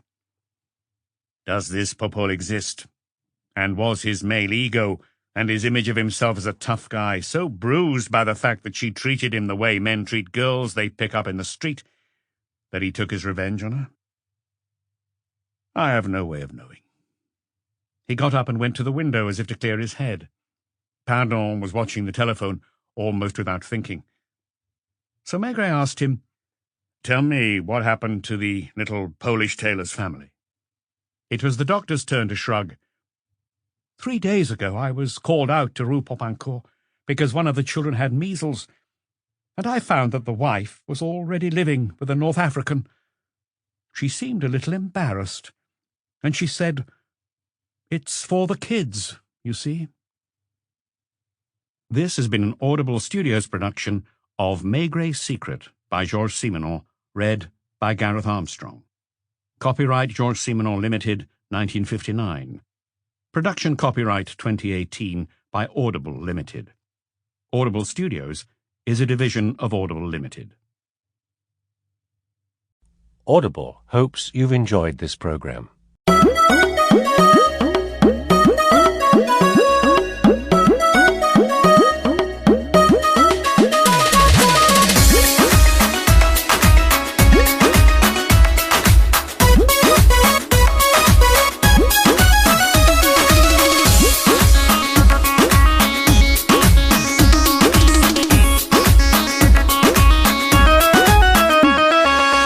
रउआ ना सटी दूर तनी हटी दहिया भइल कमजोर चनके कमरिया उठे दरदिया होइनी बेदर्द पिया मोर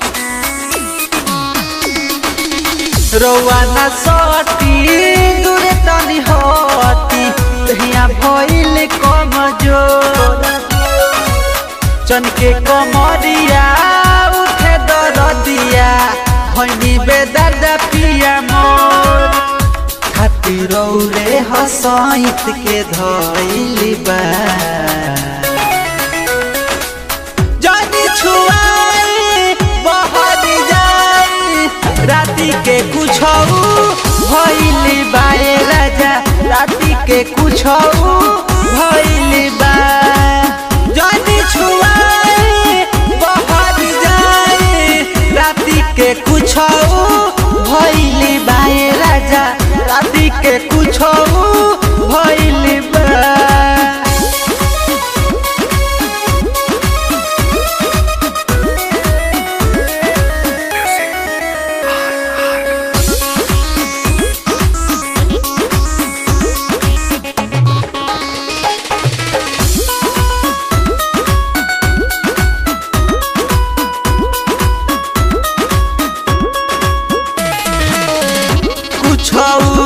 बचल बा राजा जी देही में रौआ तो रोहे निखाली यही में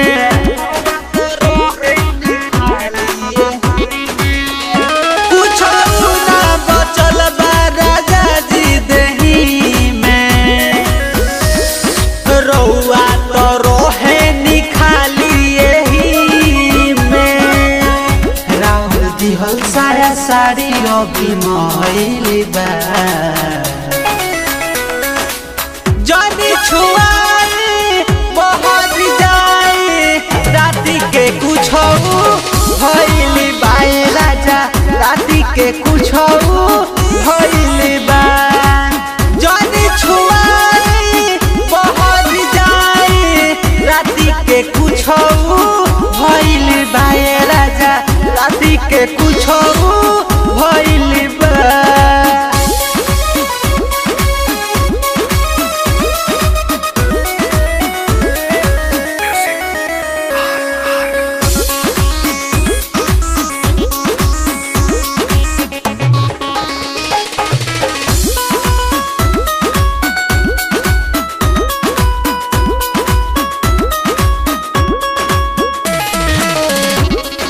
किशन कन्हैया सुनी पिया आज हो गोविंद राज खन बनाई न मियाज हो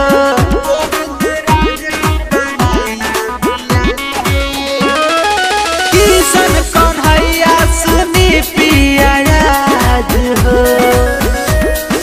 गोविंद राज खन बनाई न मियाज हो सुती देवरे लगे अभी भइली बा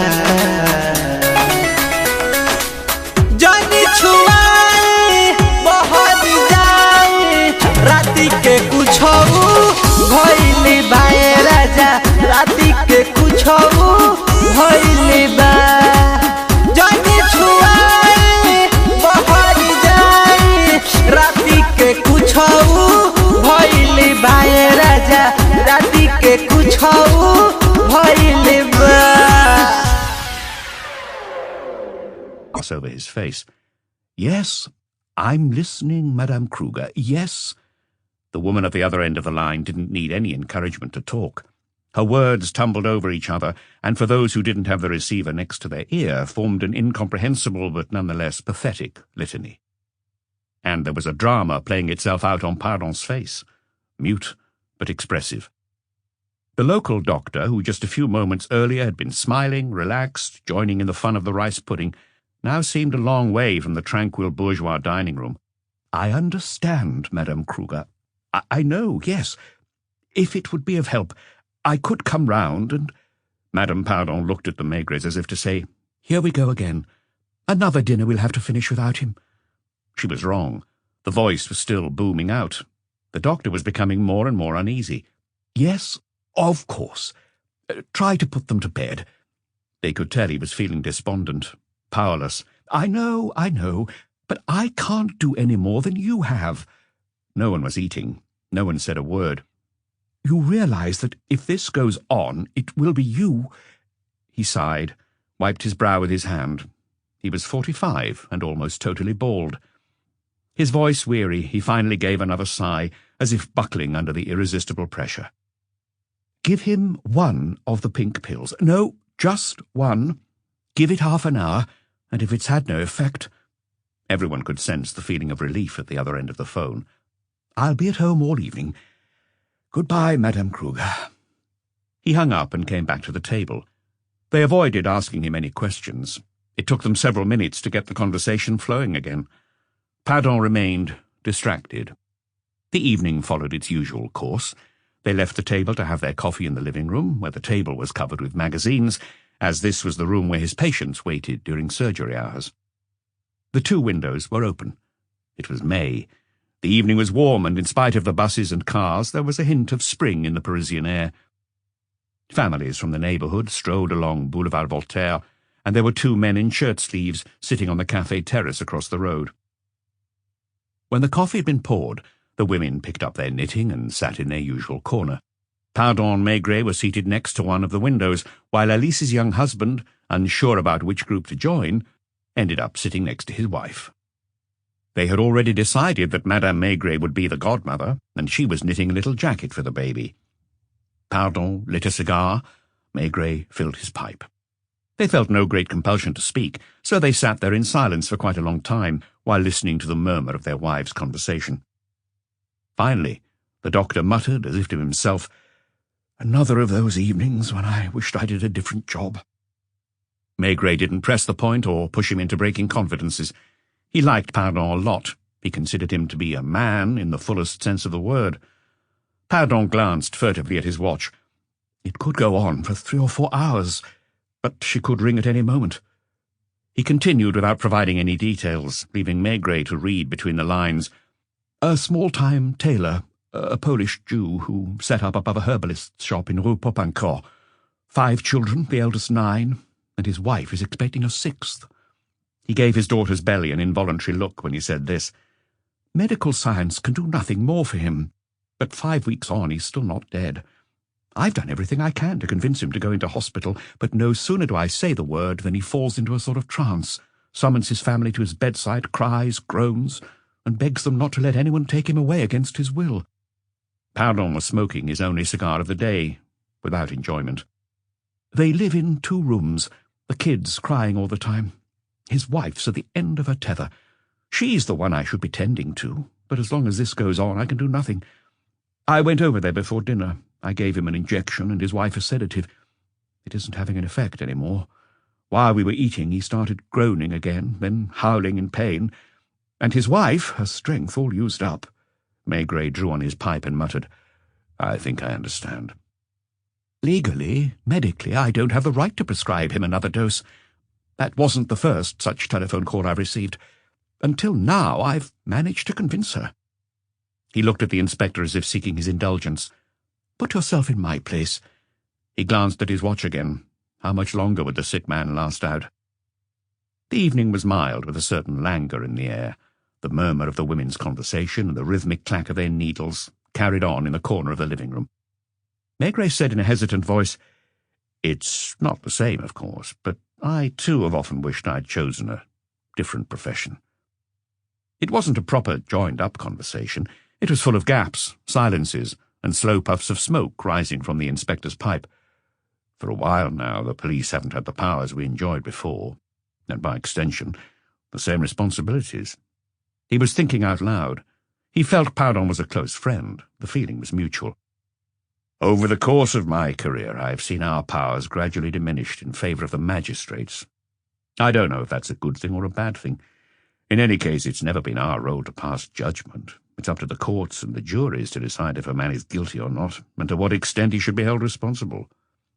He took it upon himself to do the talking because he sensed that his friend was tense, that his mind was elsewhere, in Rue Popincourt, in the 2-room apartment, where the Polish tailor was dying. Even with the law as it is now, with us as instruments of the prosecutor's office, of the examining magistrate, there still comes a moment when we have to make a decision which will have serious consequences. Because at the end of the day it is our investigations, the evidence we have gathered, that the magistrates, then the juries, will rely on to form their opinion. The simple fact of considering a man a suspect, of bringing him into Quai des Orfèvres, of questioning his family, friends, concierge, and neighbours about him, can potentially affect the rest of his life. It was Pardon's turn to murmur, "I understand." Is such and such a person capable of committing a crime? Whatever happens, it's almost always we who ask ourselves the question first. Material evidence is often non-existent or unconvincing. The phone rang. Pardon seemed almost afraid to answer, and it was his daughter who picked up the receiver. "Yes, monsieur?" "No, monsieur, you have a wrong number," she explained with a smile. "Bal de Vertu again." A dance hall on Rue de Chemin Vert, whose phone number was very similar to the Pardon's. Maigret continued, speaking quietly. "So this apparently normal individual you have before you, was he capable of killing someone or not? Do you see what I'm getting at, Pardon? I'm saying it's not about deciding if he's guilty or not. That's not the business of the police judiciaire. But we do have to ask ourselves if it is possible that... Isn't that a form of judging? I hate that. And if I'd thought about that when I first joined the police, I'm not sure I would have." A longer silence.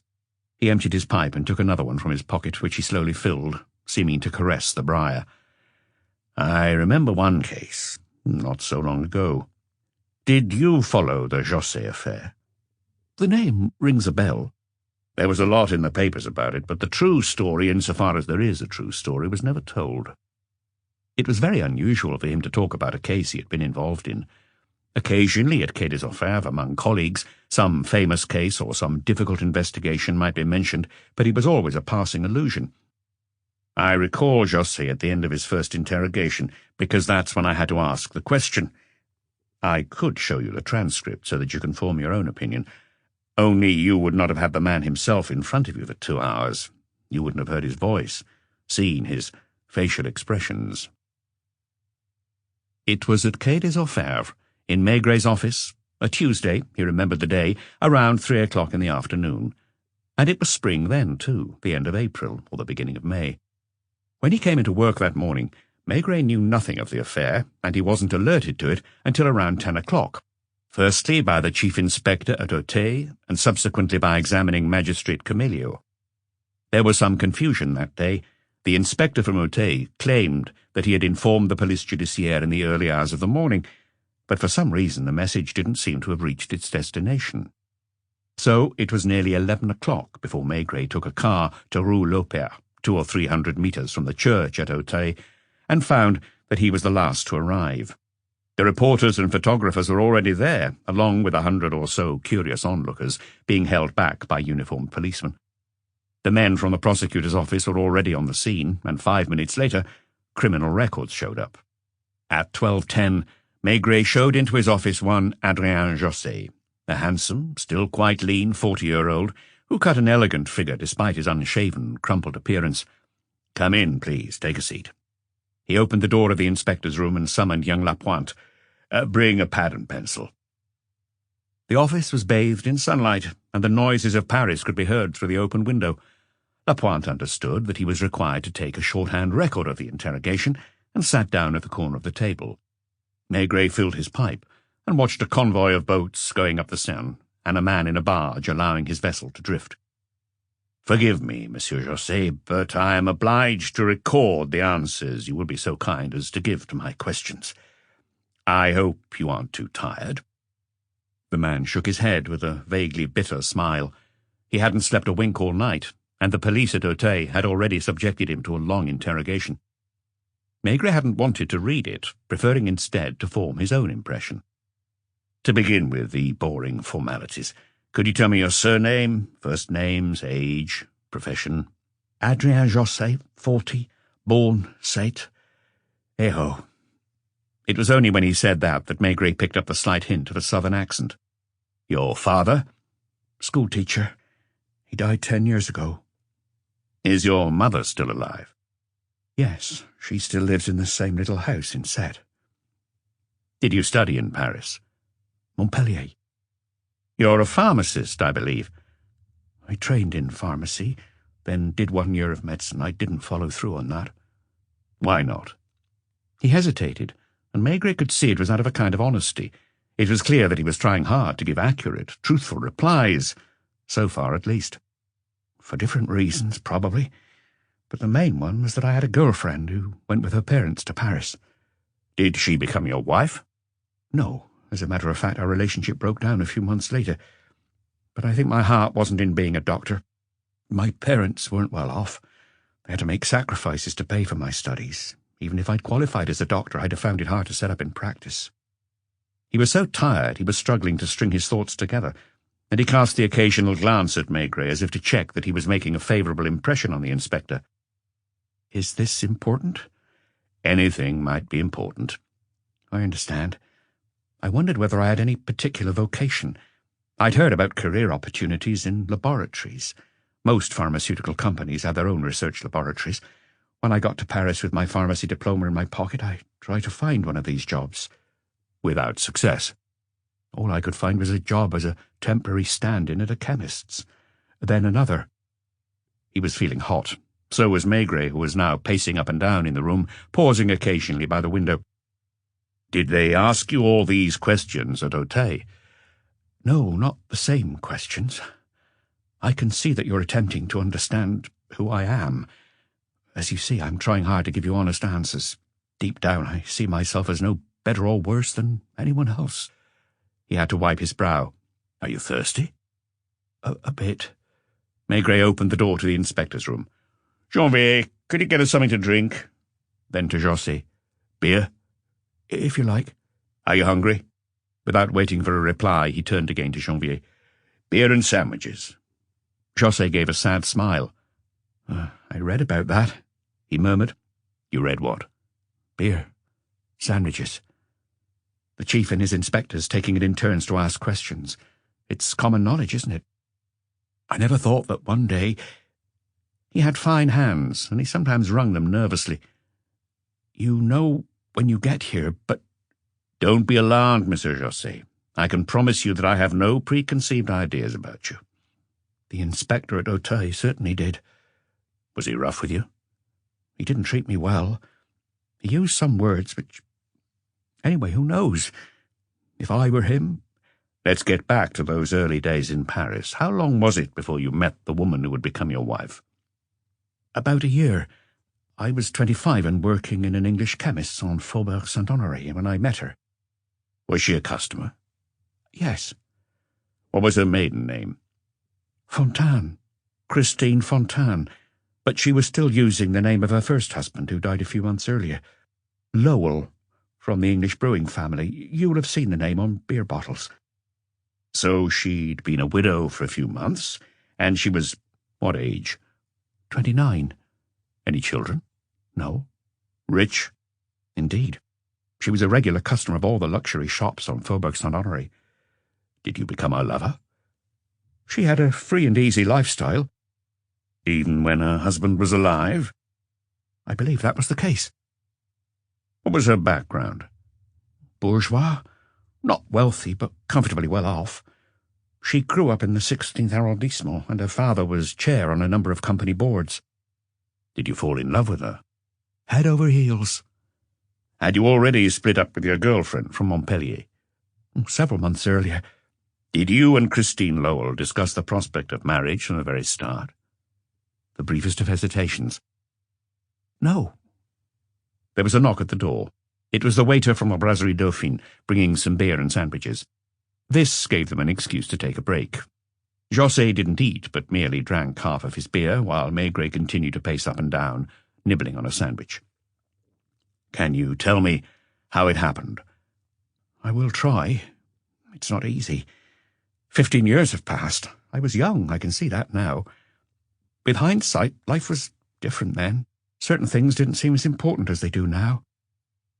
I wasn't earning a lot of money. I was living in furnished lodgings near Place de Terme, and I had all my meals in cheap restaurants, except when I would make do with some croissants. I spent more money on clothes than I did on feeding myself." He still had a taste for fashion. The suit he was wearing was by one of the finest tailors in Paris. His monogrammed shirt had been made to measure, as had his shoes. Christine lived in a different world which I knew nothing about and which dazzled me.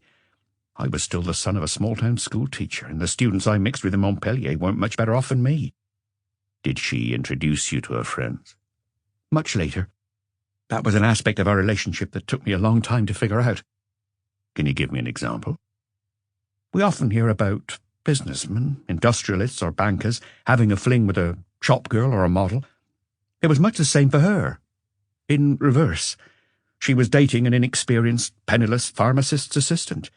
She insisted on knowing where I lived, a cheap furnished hotel with earthenware tiles on the walls of the stairwell, and walls so thin you could hear every noise. It delighted her. On Sundays she would take me out in the car to some country inn. His voice had become muted, tinged with both sadness and resentment. In the beginning, I too thought it was just a fling that wouldn't last. Were you in love? I grew to love her. Were you jealous? That's how it all began. She would speak to me about her friends and even her lovers. She enjoyed telling me all the details. At first, I didn't say anything. Then, in a fit of jealousy, I called her every name under the sun and ended up giving her a slap. I was convinced she was making fun of me, and that once she left my iron bed, she gossiped to everyone about how awkward and naive I was. We had lots of arguments along those lines. I once stopped seeing her for a month. Was she the one who patched things up? Her or me. Either one of us might ask for forgiveness. We really did love each other, Inspector. Who first raised the question of marriage? I can't recall. To be honest, it's impossible to say. We reached the point where we were hurting each other deliberately. Sometimes she'd turn up at 3 a.m, half drunk, and knock on the door of my room. If I was in a sulk and didn't answer straight away, the neighbours would be up in arms about the racket. I don't know how many times she threatened to kick me out. They did at the chemist's too, because some mornings I'd turn up late, still half asleep. Did she drink a lot? We both drank. I don't really know why. We just did it without thinking. It made us even more exhilarated. In the end, we realised that I couldn't do without her and she couldn't do without me. Where was she living at this time? In the house you saw, in Rue Lopère. It was around 2 or 3 a.m. one night. We were sitting in a cabaret bar when we looked each other in the eye and suddenly sobered up, asked ourselves in earnest where we were going. You don't know who first raised it? No, in all honesty. It was the first time the word marriage was mentioned, and on that occasion it was just a throwaway remark, more or less. It's hard to say after all this time. She was 5 years older than you? Yes, and a few million francs better off than me. Once we were married, I couldn't go on working behind the counter in a chemist's. She knew someone called Virieux, who had inherited a modest pharmaceutical concern from his parents. Virieux wasn't a pharmacist. He was 35, but had spent most of his adult life in Fouquet's, Maxime's, and the casino at Deauville. Christine invested some money in his company, and I became the managing director. So, in fact, you finally achieved your ambition. It appears that way, I admit. When you look at the sequence of events, it's as if I carefully planned each stage. However, I assure you that was very far from the case. I married Christine because I loved her passionately, and because if I'd had to do without her, I'd probably have killed myself. For her part, she begged me to make our union legal. For a long time afterwards, she had no more affairs and began to be jealous herself. She came to hate my customers and would drop by to check up on me. An opportunity came along to provide me with a position in keeping with her lifestyle. The money she invested in the business was in her name, and the marriage followed the convention of separate assets. Some people saw me as a gigolo, and I wasn't always accepted with open arms in this new milieu in which I was to lead my life. Were you happy together? I suppose so. I worked hard. I took on this relatively obscure laboratory and turned it into one of the 4 major centres in Paris. We socialised a lot, too, so you could say I didn't have a spare moment, day or night. Don't you want to eat? I'm not hungry. If you don't mind, I'll have another glass of beer. Were you drunk last night? That's what they asked me this morning. Doubtless I was at one point, but I still remember everything. I didn't want to read the statement you made at Auteuil, which I have here. Maigret idly flicked through the pages. Is there anything there you'd like to change? I told the truth. Maybe I overdid it because of the inspector's attitude. From his opening questions, I realized that he regarded me as a murderer. Later on, when the prosecutor's men turned up in Rue Lopin, I got the impression that the magistrates shared that opinion." He was silent for a few moments. "I can understand that. I was wrong to get worked up about it." Maigret asked blandly, "So you didn't kill your wife?" And José shook his head. He was no longer protesting vehemently. He looked weary, deflated. "I know it'll be difficult to explain." "Would you like to take a break?" The man hesitated. He rocked gently on his chair. "I think it would be better to go on, but would you allow me to get up and walk around a bit?" He too wanted to go to the window, to see the city outside going about its everyday business in the sunlight. The previous evening he was still part of it. Maigret followed him with his eyes, lost in thought. Lapointe sat with his pencil poised in his hand.